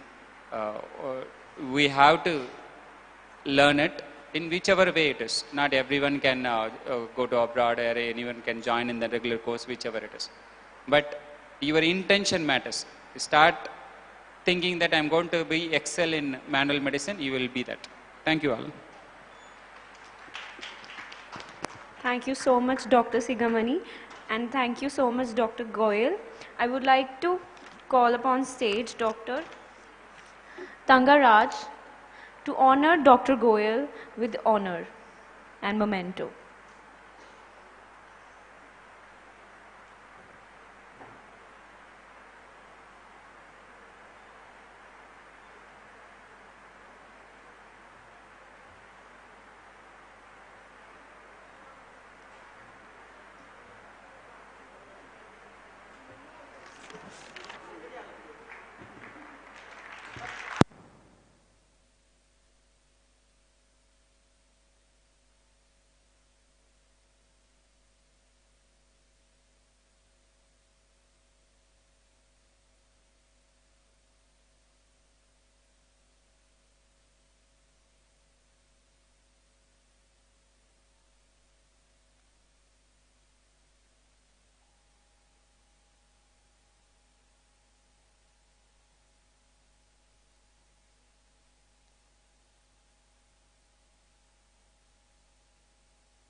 If any of you is left with a registration for cultural event, please do register yourself before lunch.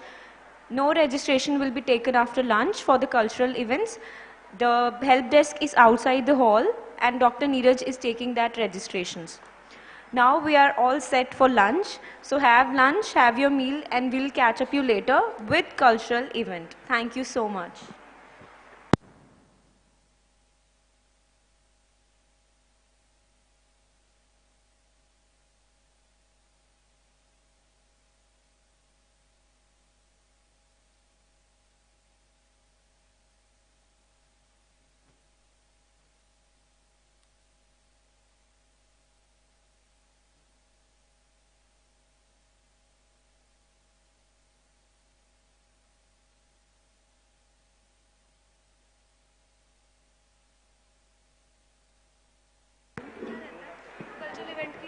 Sir के पास है जो गाने इन्होंने देने हैं गाने देने participants को इसने जो हमें गाने देने हैं वो पहले गाने प्रोवाइड करते हैं.